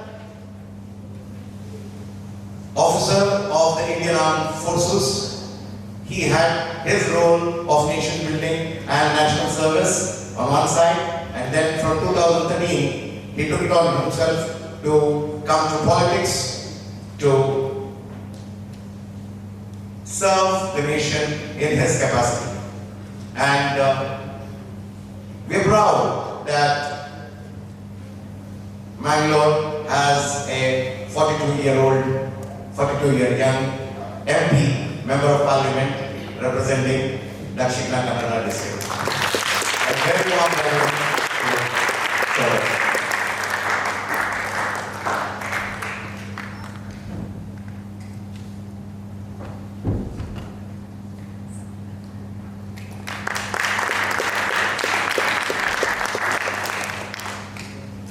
A very warm welcome to each one present here. Shruta ma'am, correspondent of SDM School. Joy ma'am, principal of SDM School. Usha, academic coordinator of SDM School. Sachita Nandgopal, not only here as a representative of the host organization, Center for Integrated Learning, but she also holds a public office now. She recently assumed charge as member of Juvenile Justice Board, serving as one of the 3-member panel in Dakshina Kannada. And a very warm welcome to Principal of Canberra, Urva, Indupati ma'am. She's here as host. The faculty members of Canberra, Urva, the children from Canberra, Urva who witnessed, children from Canberra, Urva and SDM School who witnessed this Children's Parliament. A very warm welcome to the media friends. Welcome to each of the guests present here, and I don't think I need to welcome you. I am so excited, I am so glad that we could pull out such a wonderful presentation of the Children's Youth Parliament, Wonderful work done by each one of you. More than welcoming you, I compliment you for utilizing this opportunity and being part of this first ever We the People Children's Model Parliament. And I sincerely hope we are able to spread this word across, reach out to more children and internalize in them the spirit of the Constitution, the knowledge of how Parliament functions, so as to groom them into effective individuals and responsible citizenry. Welcome one and all. Warm welcome to you. This auspicious Children's Model Parliament that we witness today is a result of a carefully orchestrated workshop and training which involved enthusiasm from both the learners and mentors. To share insights on the one-day workshop that was held, I invite Ms. Hita Umesh, co-facilitator of We the People, onto the dais. ನಮಸ್ತೆ. ವೇದಿಕೆಯ ಮೇಲಿರುವಂತಹ ಎಲ್ಲ ಗಣ್ಯರಿಗೆ ಹಾಗೆ ಸಭೆಯಲ್ಲಿರುವಂತಹ ಸರ್ವರಿಗೂ, ಇವತ್ತು ನಾವೇನು ಮಕ್ಕಳ ಮಾದರಿ ಸಂಸತ್ತನ್ನು ಇದೀಗಾಗಲೇ ವೀಕ್ಷಿಸಿದ್ದೇವೆ. ಇದಕ್ಕಾಗಿ ಪೂರ್ವಭಾವಿ ತಯಾರಿ ಶಿಬಿರವನ್ನು ಕಳೆದ ಶನಿವಾರ ಜನವರಿ 18ರಂದು SDM ಶಾಲೆ ಅಶೋಕ್ ನಗರ ಇಲ್ಲಿ ನೆರವೇರಿಸಲಾಗಿತ್ತು. ಅಲ್ಲಿ ಮಾಡಿದಂತಹ ಈ ಪೂರ್ವಭಾವಿ ತಯಾರಿ ಶಿಬಿರದಲ್ಲಿ ಭಾರತದ ಸಾರ್ವಭೌಮತೆಯನ್ನು ಸಾರುವಂತಹ ನಮ್ಮ ಸಂವಿಧಾನದ ಬಹಳ ಅವಿಭಾಜ್ಯ ಅಥವಾ ಪ್ರಮುಖ ಅಂಗ ಅಂದ್ರೆ ಸಂಸತ್ತು ಅಂತ ಹೇಳ್ಬೋದು. ಆ ಸಂಸತ್ತಿನ ಪ್ರಾಮುಖ್ಯತೆ ಇಂದಿನ ಮಕ್ಕಳೇ ನಾಳಿನ ಪ್ರಜೆಗಳು ಅನ್ನುವ ಮಾತಿನಂತೆ ಆ ಒಂದು ಸಂಸತ್ತಿನ ಪ್ರಾಮುಖ್ಯತೆ, ಆ ಸಂಸತ್ತು ನಡೆಯುವಂತಹ ಪ್ರಕಾರ, ಅದರ ಕಾರ್ಯವೈಖರಿಗಳು ಪ್ರತಿ ಈ ಪುಟ್ಟ ಮಕ್ಕಳಲ್ಲಿ ಇರಬೇಕು, ಅದರ ಬಗ್ಗೆ ಅವರು ಕಲಿಬೇಕು ಅನ್ನುವಂತಹ ನಿಟ್ಟಿನಲ್ಲಿ ಈ ಶಿಬಿರವನ್ನು ಆಯೋಜಿಸಲಾಗಿತ್ತು. ಈ ಶಿಬಿರದಲ್ಲಿ ಮೊದಲಿಗೆ ಒಂದು ಅನೌಪಚಾರಿಕ ಉದ್ಘಾಟನಾ ಕಾರ್ಯಕ್ರಮದ ನಂತರ ನೆರೆದಿರುವಂತಹ ಗಣ್ಯರೆಲ್ಲರೂ ಮಕ್ಕಳಿಗೆ ಶುಭವನ್ನು ಕೋರಿ, ಅದಾದ ಮೇಲೆ ಅಲೋಶಿಯಸ್ನ ಉಪನ್ಯಾಸಕಿಯಾಗಿರುವಂತಹ ಪ್ರೊಫೆಸರ್ ಮರಿಯಾ ಶೈಲಾ ಇವರು ಸಂವಿಧಾನದ ಕುರಿತು ತಮ್ಮ ಭಾಷಣವನ್ನು ಮಂಡಿಸ್ತಾರೆ. ಅದಾದ ಮೇಲೆ ಮಕ್ಕಳೇ ಸೇರಿ ಇಂದಿನ ಸಾಮಾಜಿಕ ಪಿಡುಗುಗಳ ಬಗ್ಗೆ ಒಂದು ಸಂವಾದವನ್ನು ನಡೆಸಿ, ಆ ಸಾಮಾಜಿಕ ಪಿಡುಗುಗಳ ಬಗ್ಗೆ ಅವರು ತಮ್ಮ ಭಾಷಣವನ್ನು ಮಂಡಿಸ್ತಾರೆ. ಅದಾದ ಮೇಲೆ ಇಂದಿನ ಈ ಏನು ಮಾದರಿ ಸಂಸತ್ತಿದೆ ಅದರ ಬಗ್ಗೆ ನಾವು ಸಂಭಾಷಣೆಯನ್ನು ನಡೆಸಿದ್ವಿ. ಇವೆಲ್ಲದರಲ್ಲಿ ಮುಖ್ಯವಾಗಿ ಮಕ್ಕಳು ಕಲಿತಂಥದ್ದು ಇಂದಿನ ಈ ಸ್ಪರ್ಧಾತ್ಮಕ ಜಗತ್ತಿನಲ್ಲಿ ನಮ್ಮ ಸಿಲೆಬಸ್ಗಳನ್ನು ಬಾಯ್ಪಾಠ ಹೊಡೆಯುವಂತಹ ಕಾಲದಲ್ಲಿ ಮಕ್ಕಳು ಅದರಿಂದ ಹೊರಗೆ ನಮ್ಮ ಈ ಸಿಸ್ಟಮ್ ಏನಿದೆ ಅದು ಹೇಗೆ ನಡೀತದೆ ಅನ್ನೋದನ್ನು ಕಲಿತು ಅನ್ನುವಂಥದ್ದು ಬಹಳ ಶ್ಲಾಘನೀಯ ವಿಷಯ. ಅದರೊಂದಿಗೆ ಇಲ್ಲಿ ಕುಳಿತಿರುವಂತಹ ಈ ಮಕ್ಕಳು ನಾಳೆ ನಮ್ಮ ನಾಯಕರಾಗಿ ನಮ್ಮ ಭಾರತದ ಸಂಸತ್ತಲ್ಲಿ ನಮ್ಮ ರಾಜ್ಯವನ್ನು ನಮ್ಮ ಪ್ರದೇಶವನ್ನು ಪ್ರತಿನಿಧಿಸಬಹುದು ಅಂತ ಹೇಳಲಿಕ್ಕೆ ಯಾವುದೇ ಉತ್ಪ್ರೇಕ್ಷೆ ಇಲ್ಲ. ಅದೇ ರೀತಿ ಈ ಮಕ್ಕಳು ಅಂದು ಅಲ್ಲಿ ಪ್ರತಿನಿಧಿಸುವಾಗ ಆವತ್ತು ಕಲಿದಂತಹ ಅನುಭವಗಳು ಅವರ ಮನಸ್ಸಿನಲ್ಲಿ ಒಂದು ಛಾಯೆಯಾಗಿ ಉಳಿದಿರ್ತದೆ ಅಂತ ಹೇಳ್ತಾ ನೆರೆದಿರುವಂತಹ ಎಲ್ಲ ಮಕ್ಕಳಿಗೆ ಶುಭಕಾಮನೆಗಳನ್ನು ಕೋರ್ತಾ ವಿರಮಿಸ್ತಾ ಇದ್ದೇನೆ. ಅವಕಾಶಕ್ಕಾಗಿ ಧನ್ಯವಾದಗಳು.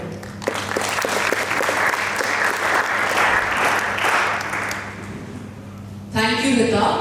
And it's an honor to inform that Hita had represented state of Karnataka in the National Republic Day parade through the NSS program, and she had also been a part of the cultural classical performance team for the Prime Minister of this nation himself. So congratulations on that. We are proud to have you with us.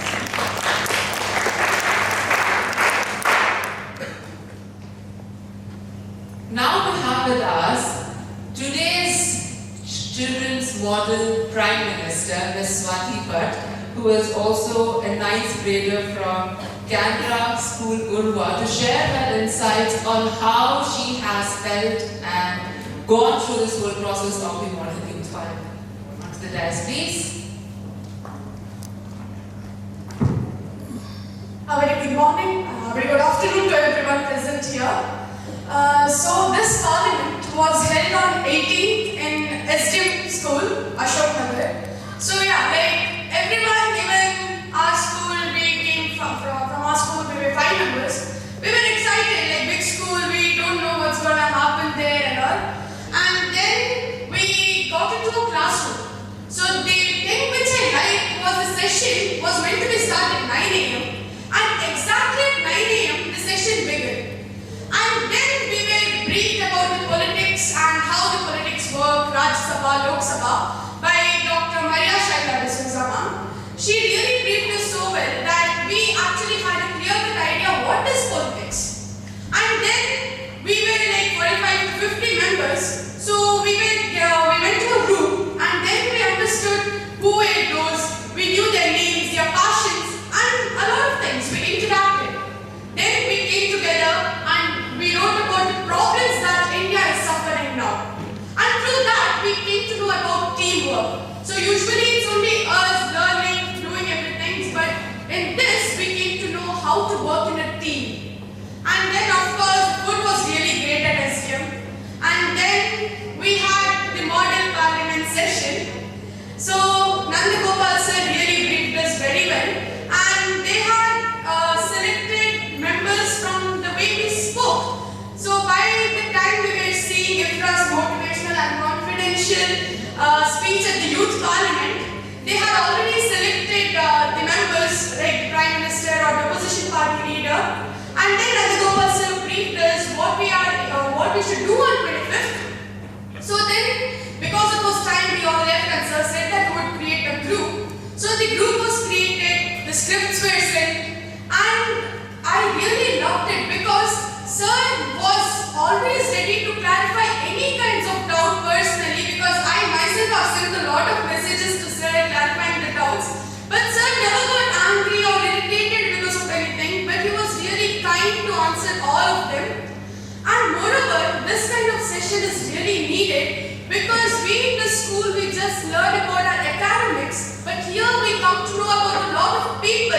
We come to know how to deal with the competitive spirit what we have when we are gathering among so many. And yeah, of course, public speaking. So many of them have the stage fear to come up, speak and all, but here we got a platform where we can share what we feel. And yeah, it was really a wonderful one. I would like to thank my school for selecting me to come to SDM.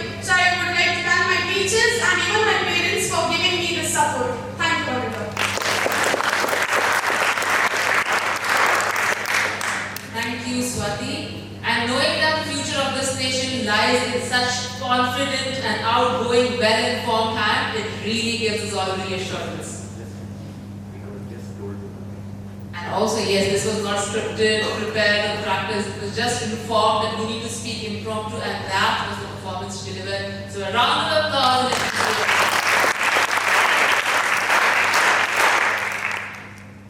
As we celebrate the eve of Republic Day, it is only fitting that we hear from a leader who has inspired us and continues to do so.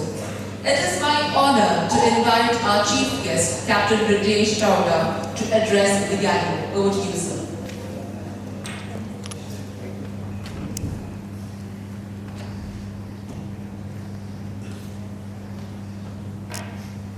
Food from yesterday must have been really good. Because Nandgopal told that it was impromptu. And if she remembered the food, even during this point of time, then it must have been really good. I don't know what food even then it must be vegetarian.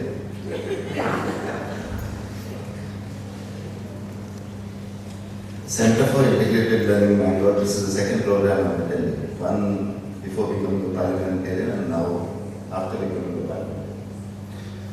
So, ತುಂಬ ಖುಷಿ ಆಗ್ತಾ ಇದೆ centre for integrated learning Mangaluru ಮತ್ತು SDM school Ashok Nagar in association with Bangalore city corporation we the people children's model parliament ಅನ್ನುವಂಥ ಈ ಒಂದು ವಿನೂತನ ಅಲ್ಲ ಸಹಜವಾಗಿ ಆಗಬೇಕಿರುವಂಥ ಒಂದು ಕಾರ್ಯಕ್ರಮ. ಆದರೆ ಯಾರೋ ಒಂದು ಇನಿಷಿಯೇಟಿವ್ ತಗೊಂಡು ವಿನೂತನ ರೀತಿಯಲ್ಲಿ ಮಾಡ್ತಾ ಇದ್ದಾರೆ. ಅಂಥ ಕಾರ್ಯಕ್ರಮದ ವೇದಿಕೆಯಲ್ಲಿರುವಂಥ Shrimati Sachitha Nandagopal, honourable member juvenile justice board Dakshina Kannada, Shrimati Shruta Jitesh, SDM ಸ್ಕೂಲ್ನ correspondent, Shrimati Joy Jeevan Rai, SDM school ನಮ್ಮ ಪ್ರಾಂಶುಪಾಲರು, Shrimati Usha Hegde, academic coordinator SDM school, ಮತ್ತು ವಿಶೇಷವಾಗಿ ಶ್ರೀ ನಂದಗೋಪಾಲ್ ಅವರು ಸೇರಿರುವಂಥ ಎಲ್ಲ ವಿದ್ಯಾರ್ಥಿ ಮಿತ್ರರೇ ಮತ್ತು ಅಧ್ಯಾಪಕರೇ, ಮೇಲೆ ಗ್ಯಾಲರಿಯಲ್ಲಿ ಕುತ್ಕೊಂಡಿರುವಂಥ ವಿದ್ಯಾರ್ಥಿಗಳೇ, ಮಾಧ್ಯಮದ ಸ್ನೇಹಿತರೇ, ನನ್ನ ಮಿತ್ರರಾದರು ಮತ್ತು ಮಹಾನಗರ ಪಾಲಿಕೆ ಸದಸ್ಯರಾದ ಕಿರಣ್ ಕುಮಾರ್ ಅವರೇ, ಮಹೇಶ್ ಅವರೇ, ಸೇರಿರುವಂಥ ಎಲ್ಲ ಆತ್ಮೀಯ ಬಂಧುಗಳು, ನಾನು ಆಗಲೇ ಹೇಳಿದ ಹಾಗೆ this should have been ideally ಎಲ್ಲ ಶಾಲೆಗಳಲ್ಲೂ ಒಂದು ಮಾಡಲ್ ಪಾರ್ಲಿಮೆಂಟ್ ಇರಬೇಕಿತ್ತು. ಅನ್ಫಾರ್ಚುನೇಟ್ಲಿ ಅದಿಲ್ಲ. ಆ ಕಾರಣಕ್ಕೆ ಸೆಂಟರ್ ಫಾರ್ ಇಂಟಿಗ್ರೇಟೆಡ್ ಲರ್ನಿಂಗ್ನ ಈ ಪ್ರಯತ್ನ ಅತ್ಯಂತ ಶ್ಲಾಘನೀಯವಾದಂಥ ಪ್ರಯತ್ನ. ಬಿಕಾಸ್ ತುಂಬ ಸಲ ಏನಾಗ್ತದೆ ಅಂದರೆ, when you don't have a model to follow, somebody has to create a model.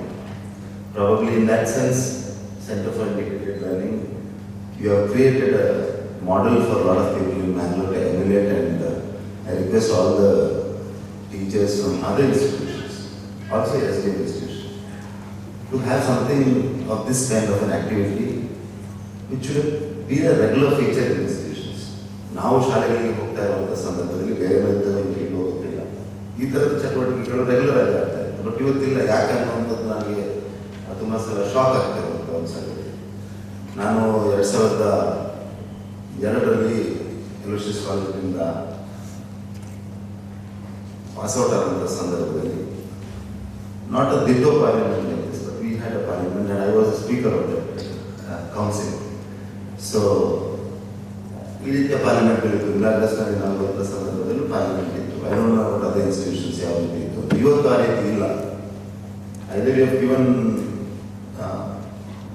either the colleges and the students and the colleges and the teachers have felt that this is not important, or probably they are important people to think about it, and we are not important enough to participate in the parliamentary proceedings or the democratic process.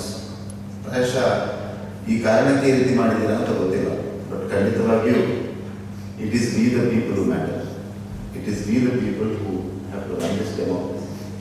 And it is we the people who have brought this democracy to this level. ನಾವು ಜನರೇ ಆಯ್ಕೆ ಮಾಡಿಕೊಂಡಿರುವಂಥ ಒಂದು ಪ್ರಜಾಪ್ರಭುತ್ವ ಇದೆ. ಈ ಪ್ರಜಾಪ್ರಭುತ್ವದ ಬಗ್ಗೆ, ಈ ಡೆಮೋಕ್ರಸಿಯ ಬಗ್ಗೆ ಮತ್ತು ಈ ರಾಷ್ಟ್ರದ ಬಗ್ಗೆ 1947ರಲ್ಲಿ ಸ್ವಾತಂತ್ರ್ಯ ಸಿಕ್ಕಿದಂಥ ಸಂದರ್ಭದಲ್ಲಿ, when we got independence from the British rule, and we started governing ourselves. ತುಂಬಾ ಜನ ನಮ್ಮ ಬಗ್ಗೆ ಕಾನ್ಫಿಡೆನ್ಸ್ ಇರಲಿಲ್ಲ ಜನರಿಗೆ. The India which was there in 1947, many people told that ಇದು ಭಾರತವಾಗಿ ಉಳಿಲಿಕ್ಕೆ ಸಾಧ್ಯ ಇಲ್ಲ. This will be divided into multiple pieces. They might not be able to run their economy. ಇವರನ್ನೇ ಆಳ್ವಿಕೆ ಹೇಗೆ ಮಾಡಬಹುದು ಅನ್ನುವಂಥ ಪ್ರಶ್ನೆಗಳಿದ್ದಂಥ ಸಂದರ್ಭದಲ್ಲಿ it is we the people who have brought it in this level. So it is more important now that we have reached a position where we are the world's fifth largest economy. World is looking towards us. We are the world's largest democracy. We have the world's highest youth population, the largest youth population. Our demographic dividend is something we keep talking about it so much, and the world is talking about it. The world is looking towards us to provide solutions to multiple issues which the world is facing. And thankfully we have a civilizational legacy which has solutions to a lot of things that we have forgotten. Probably we have to wipe the slate to see what is behind it.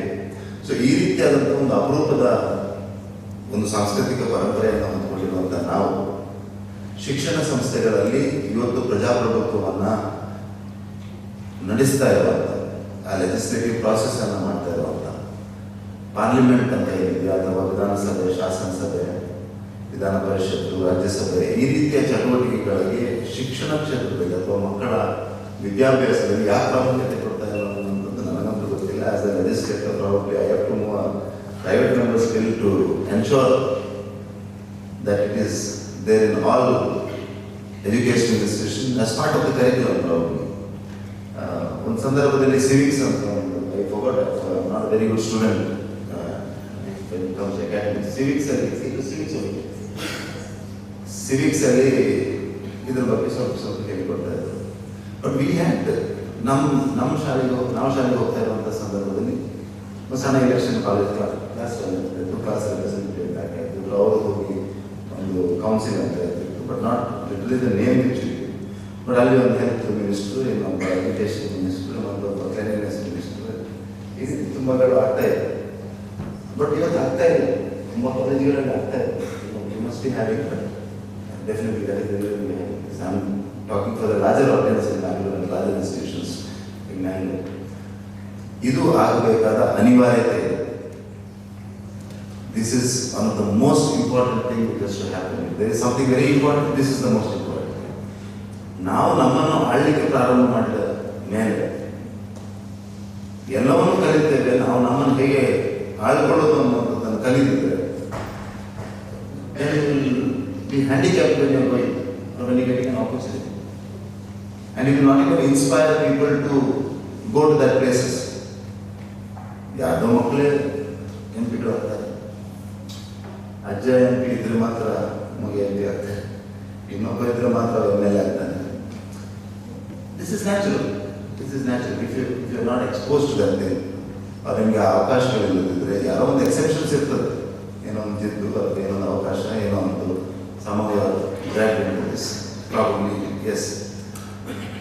So this is very important is what I feel, especially after 75 years of Indian independence, after 75 years of our constitution standing steadfast in spite of multiple attacks on it from inside and outside. This constitution is holding its positions. It's really standing tall, and we are having a wide debate today on the 75th year of our constitution framing. We were discussing the multiple amendments it has gone through, changes it has gone through, but still standing firm and ensuring that the preamble what we have read, ensuring that it is still existing in the true letter and spirit. Legislation ಯಾಕೆ ಅತ್ಯಂತ ಮಹತ್ವ ಅಂದರೆ, the 543 members or 555 parliament members and ಶಾಸನಸಭೆಯಲ್ಲಿರುವಂಥ ವ್ಯಕ್ತಿಗಳು ಅವರು ನಿಜವಾಗಿ ಜನರ ಅಪೇಕ್ಷೆ ಆಕಾಂಕ್ಷೆಗಳನ್ನು ಅರ್ಥ ಮಾಡಿಕೊಂಡು ಈ ರಾಷ್ಟ್ರದ ಹಿಸ್ಟ್ರಿ ಮತ್ತು ಈ ರಾಷ್ಟ್ರ ಹೋಗ್ತಾ ಇರುವಂಥ ದಾರಿಯನ್ನು ಅರ್ಥ ಮಾಡಿಕೊಂಡ್ರೆ ಮಾತ್ರ ಅಲ್ಲಿ ಆಗ್ತಾ ಇರುವಂಥ ಲೆಜಿಸ್ಲೇಷನ್ಗೂ ಆಗ್ತಾ ಇರ್ತದೆ. ಆ legislation will reach out to that level. Now if students or kids are not trained at the right time, we will lose out on many years. This is the fear I have. This is the fear I have. Now we keep talking about demographic dividend. But ಎಷ್ಟು ದಿನ ಇರ್ತದೆ demographic dividend?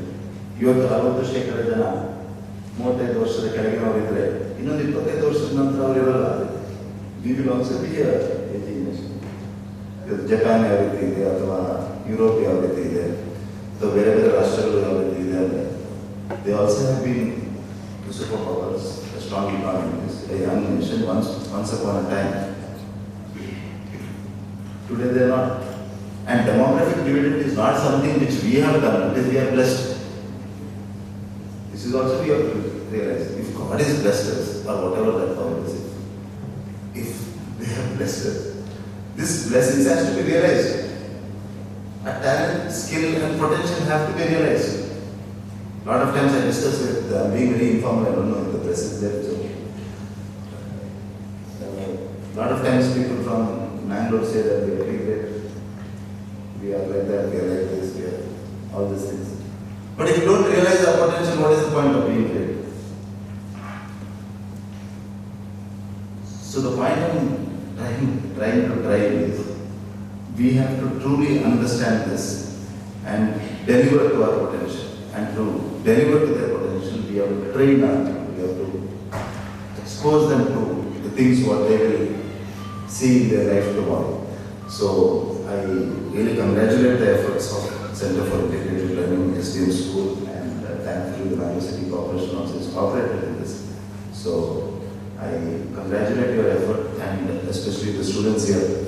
I would want to tell you that you are a blessed generation. ಭಾರತದಲ್ಲಿ 2024-25ರಲ್ಲಿ 15, 16, 13, 14 ವರ್ಷದ ಪ್ರಾಯದ ಮಕ್ಕಳೇ ಇದ್ದಾರೆ. You are all really blessed because we are the world's 5th largest economy, and you like it or not, we become a little lazy also, we will be the 3rd largest economy. If you really work hard, we might end up becoming the 2nd or the 1st also. We will become the 3rd because we have 140 crore population. We have a market size which is so big. People would want to come here and invest. People would want to come and sell their products. People would want the resources what we have. People would want the manpower we have. So naturally we will grow. But what we should have a sustainable economy. We should have a sustainable lifestyle. We should have a sustainable democracy. For that we need to put in an effort. We need to create models. We need to create models which is very original, which is very Indian.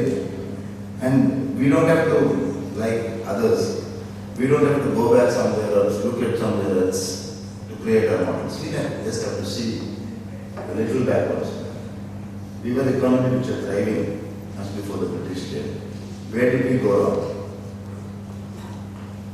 This sort of an introspection has to be done, and the necessary changes which is required for this democracy to thrive, the world's largest democracy to thrive, we need to put in the effort. So I humbly request all the students here, your teachers and parents might fear you, saying that you only have to become engineers and doctors, which is the cultural change which has happened in Bangalore in the last 20 years. I want you all to be the change makers, to begin reshift. Bangalore should become Bangalore 2.0. We should reignite our entrepreneurial spirit. We should reignite our cultural spirit, the literary spirit. We should reignite the leadership spirit we have. People from here have gone and excelled in different parts of the world. People from here have taken leadership positions. People from here have created models in businesses and other things. So the only change which can be made is by you, because you are not exposed to multiple things which are wrong in this world. You are still raw, you are still fresh, you are still brimming with ideas. So I request and I hope and pray that the next generation of India, the next generation of Bangalore truly participate in this democracy, because another thing which I want to deliberate upon here is people from coastal Karnataka are very participative in democracy. When I say democracy, not just voting, don't take it as voting. Democracy, we are very participative. We voice our opinions, we have a view on different things. So keep this spirit alive. more such activities should happen. The model parliament is one thing. Legislative businesses and other things. More interested people can take up something. I only wish more institutions have some small centers like this where they can move and guide people to understand these things, because it's very important. It's very important for a livelihood. It is very important for this democracy to sustain. It is very important for this democracy to show leadership to the world. So, not speaking more, I thank you all for giving me an opportunity to come and be part of this model parliament. And sorry for missing out on the lunch. SDM has given a good time. Thank you, SDM, for taking up this initiative also. Wish you all the best. I only would have been happy if I come to early and saw how the opposition leaders spoke also. You spoke? She's not there now. Okay. It was very important how the opposition leader speaks, because if you don't have a good opposition leader who doesn't have sense, we'll have.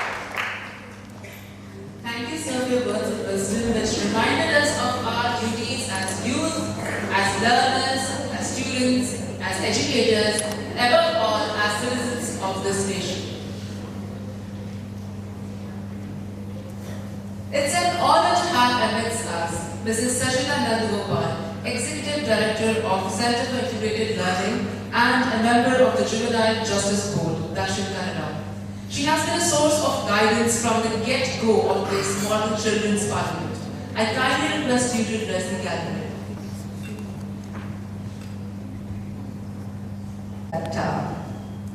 Very, yes, short introduction, but very beautifully. Honorable Member of Parliament, Capt Brijesh Chowta, my favorite, Joy Ma'am, Shruta, Usha, and teachers, media personnel, my dear, what should I call you? Young minds. That sounds good, right? Parliamentarian, our future leaders. How beautiful. Right? I always see you all in the classrooms. But today, seeing you all in this position, I am sure our Member of Parliament just said, ignite, reignite. And this light will definitely become a flame and will surely brighten the entire world with that spirit of responsibility, a spirit of commitment, spirit of dedication, spirit of passion, because that is what is very important to take your journey forward in the field of becoming a leader. After listening to our opposition leader, Mr. Anil, and now listening to our MP, I absolutely have no words to speak.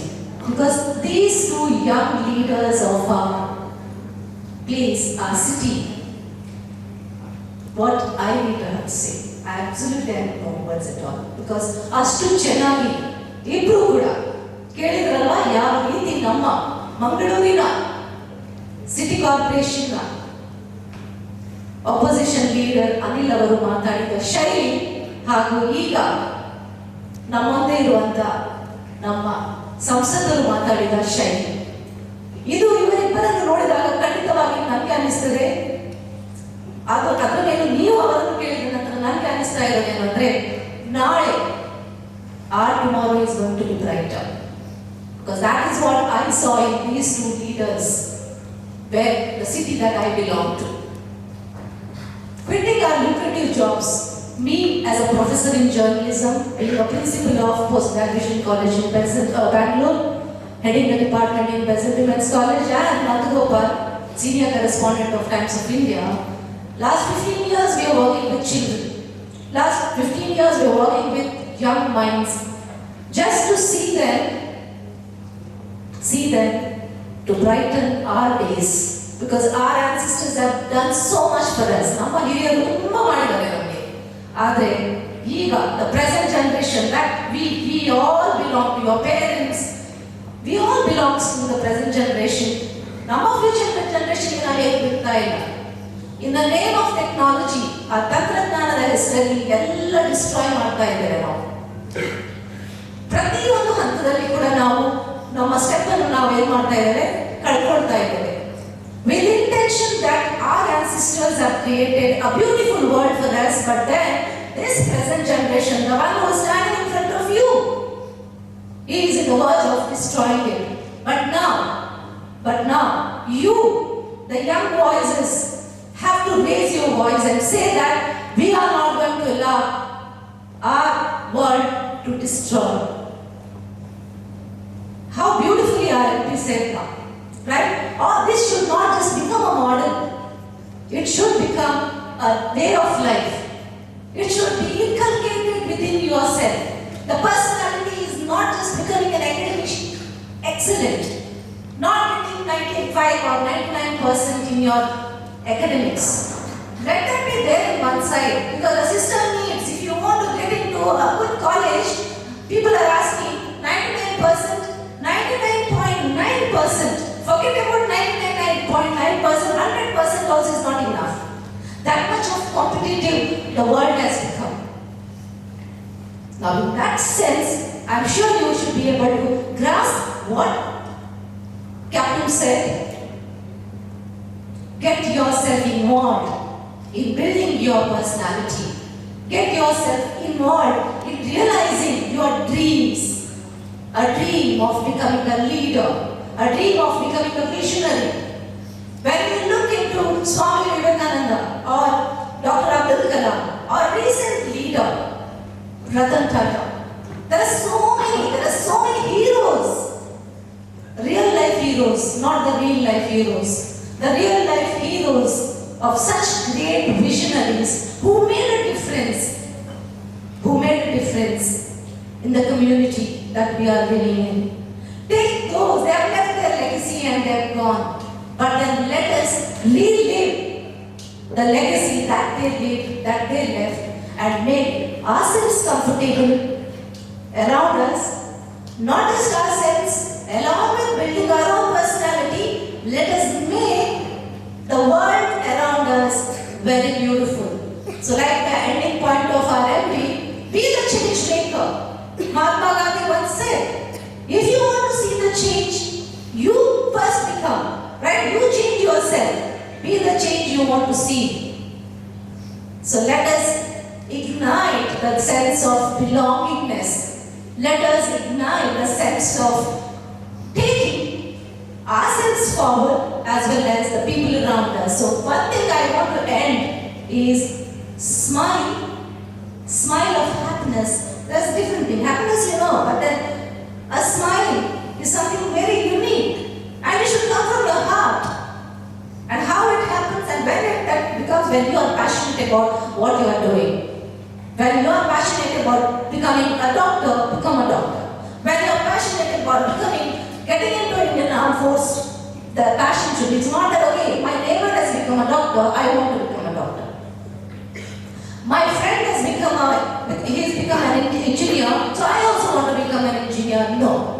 If you want to become someone to lead your life forward and make your parents proud, then let it come from within. Let it come from your heart. So I'm sure you're able to catch the word, all the sentences or all the words that the leaders of our place, our city, Anil and Capt Brijesh Chowta, let these people be the inspiration to take your life forward. Congratulations once again for all of you for being part of this unique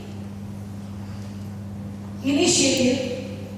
And tomorrow you should take such initiative like you are seeing Ifra, and we have Hita, because I have seen them banging the desk. She was opposition leader, Ifra was opposition leader, and the way she was, I was just feeling a sense of, okay, I'm there in Delhi, inside the Parliament House, and that was the scene they created. And today I'm so proud to see them facilitating. They were sitting like this, and today they are taking. So this is the change that the Center for Integrated Learning, along with SDM School, is trying to do. I thank all the schools, the teachers are here, and like our sir said, let this model be there in every curriculum, every school, so that these teachers go ahead and see that you create such champions apart from the syllabus, apart from the academics, apart from making children to get 99%. No, let them really ignite the 99% within their personality, because that will take them forward. Thank you very much. Thank you.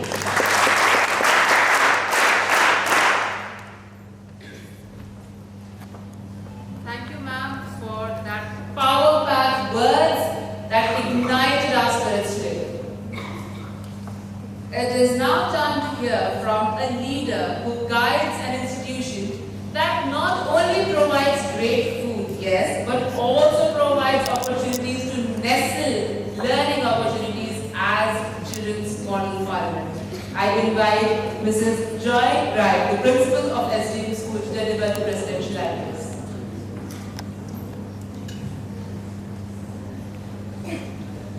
Honorable Member of the Parliament, Capt Brijesh Chowta, dignitaries on the stage and off. I am really overwhelmed to see such a beautiful session that has taken place. I should be saying that these 45 to 50 students, the leaders of tomorrow, are really blessed that your teachers chose you to be the members of this Children's Model Parliament. So let us all applaud for you children who have taken up this initiative and the teachers of St. I was amazed the way the Prime Minister spoke, the opposition member, how she made her stand, and this is possible only when we have educated people in the parliament. That is what the opposition leader of Mangalore City also said. We need to have educated members in the parliament who can present their views, who can make their stand, and who can bring up the change. So this model parliament which you did, children, in fact, perhaps the scripts were written, sir helped you with that, but then, if you can think, what are the current problems that we are facing? We can get together, we can discuss, we can share ideas, we can debate, and then get a solution for all the challenges we face. And this is not at all difficult. If people get together, like Captain just said, we are in a democracy, but we do not participate wholeheartedly. Now this cannot be. All of us, the title says, we the people. So we are all together to face any challenge. When it is happiness, we need to be together. When it is some challenge coming, we need to face it together. Only if that happens, we will have a good country, a better country, a successful country. I remember, and I quote Swami Vivekananda. He says, "Awake, arise, and stop not till your goal is achieved." Now this should be the watchword of every Indian. If this is there, I think we can make wonders. The future of India lies in your hands, children. You want to make it a superpower, or you want to make it a country which is always fighting, is your decision. If you want to make it a superpower, then again I quote Sir Abdul Kalam. He says, dream big. dream with your eyes open. And this is exactly what, as a principal, I would like to tell you students, dream big. And definitely, we will be making India a superpower, as the MP said. Let us not compromise to be the third in line or the second in line, but let us try to make India the first position in the whole world. Congratulations to you.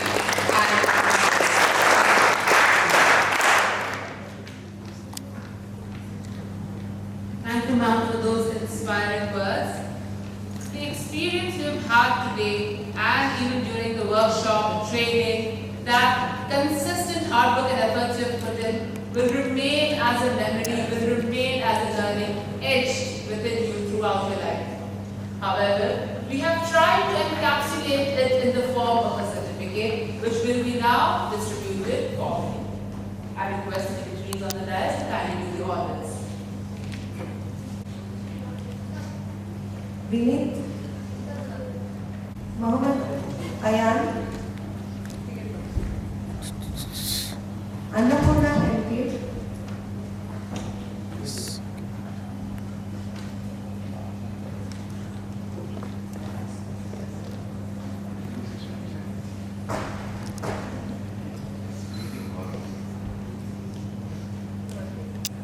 Bhumika Bhatt,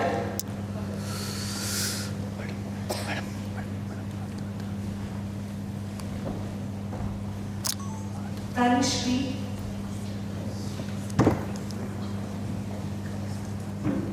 Advait R, Ram Prasad, Manjunath, Jian, Jnan,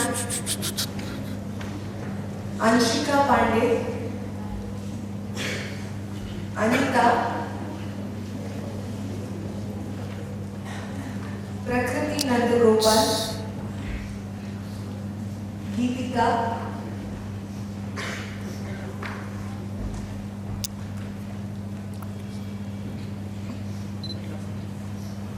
Aditri Rai,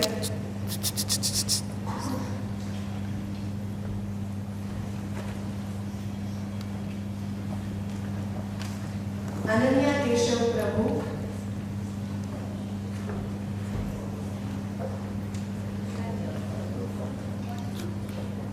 Vishal Kenneth, Advait K,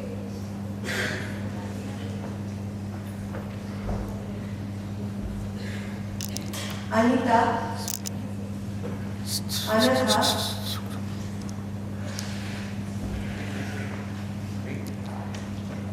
Sadhvi, Samyak, Gagan, Aryaman, Vijay Singh, Nashwan, Vansh, Parikshit, Arav S, Swati Bhatt,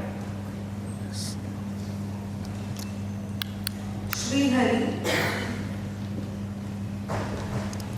Aditya,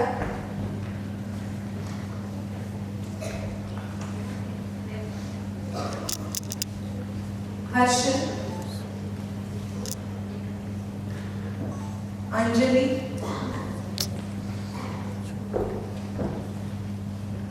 Prajna, Gita, Nishta, Tirtha S. Udani, Taban, Anya, Aryan, Shreyanka, Fulvati,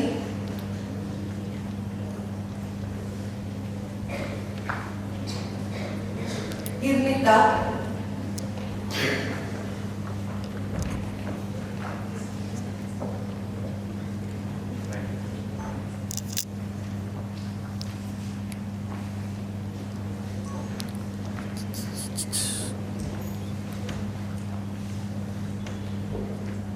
Ronak, Prithvi, Kushbu, Ansh.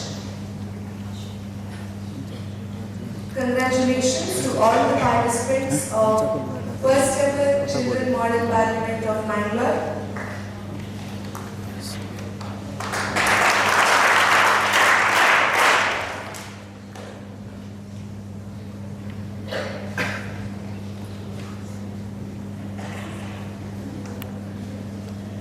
Are all the children coming? Yes.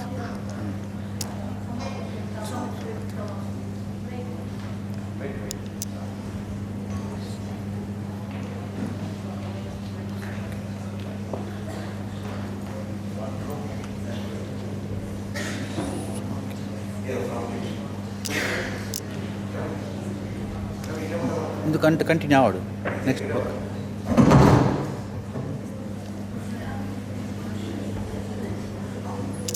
S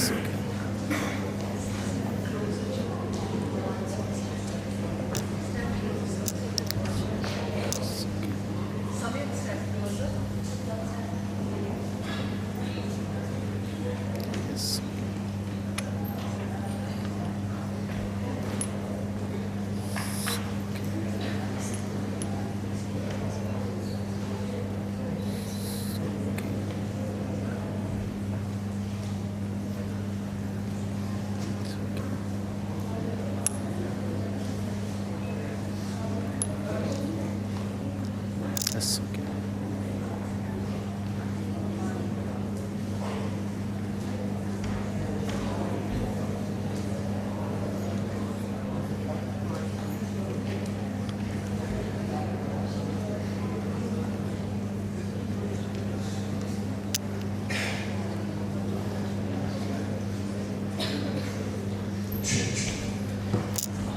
Along with the well-deserved certificates, one that very fondly, free time or an opportunity, they don't miss it. And co-facilitating this Children's Parliament was Hita and Ifra. I would like to add to their profile yet another certificate because I know the importance of these certificates other than academics. So I request Brijesh Chowta to put honors. Hita and Ifra.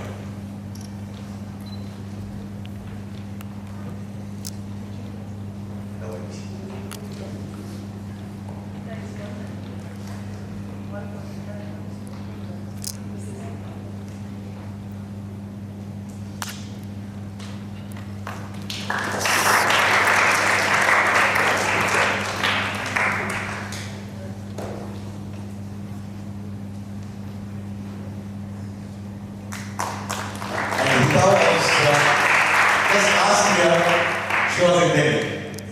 Last year she was in Delhi for a Republic Day camp through NSS and she has performed in front of Narendra Modi ji and Draupadi Murmu ji in their respective residences.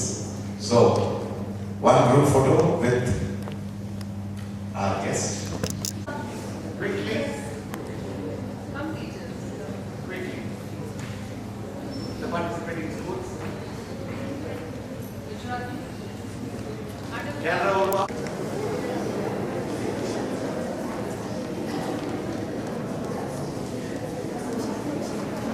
Kindly give a moment of appreciation to Capt Brijesh Chowta.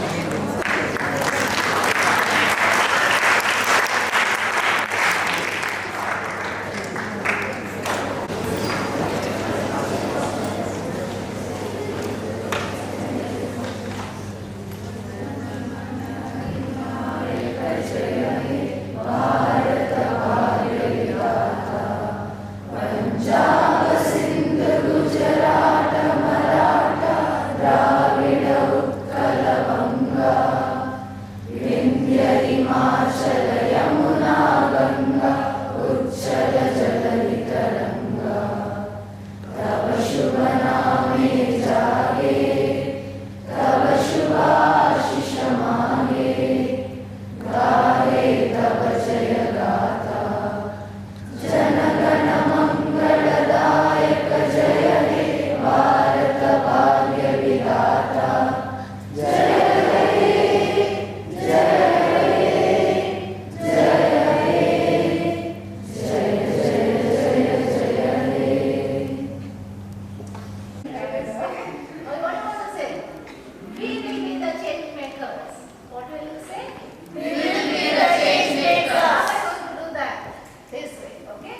ಒಟ್ಟಿಗೆ ಬನ್ನಿ ಒಟ್ಟಿಗೆ ready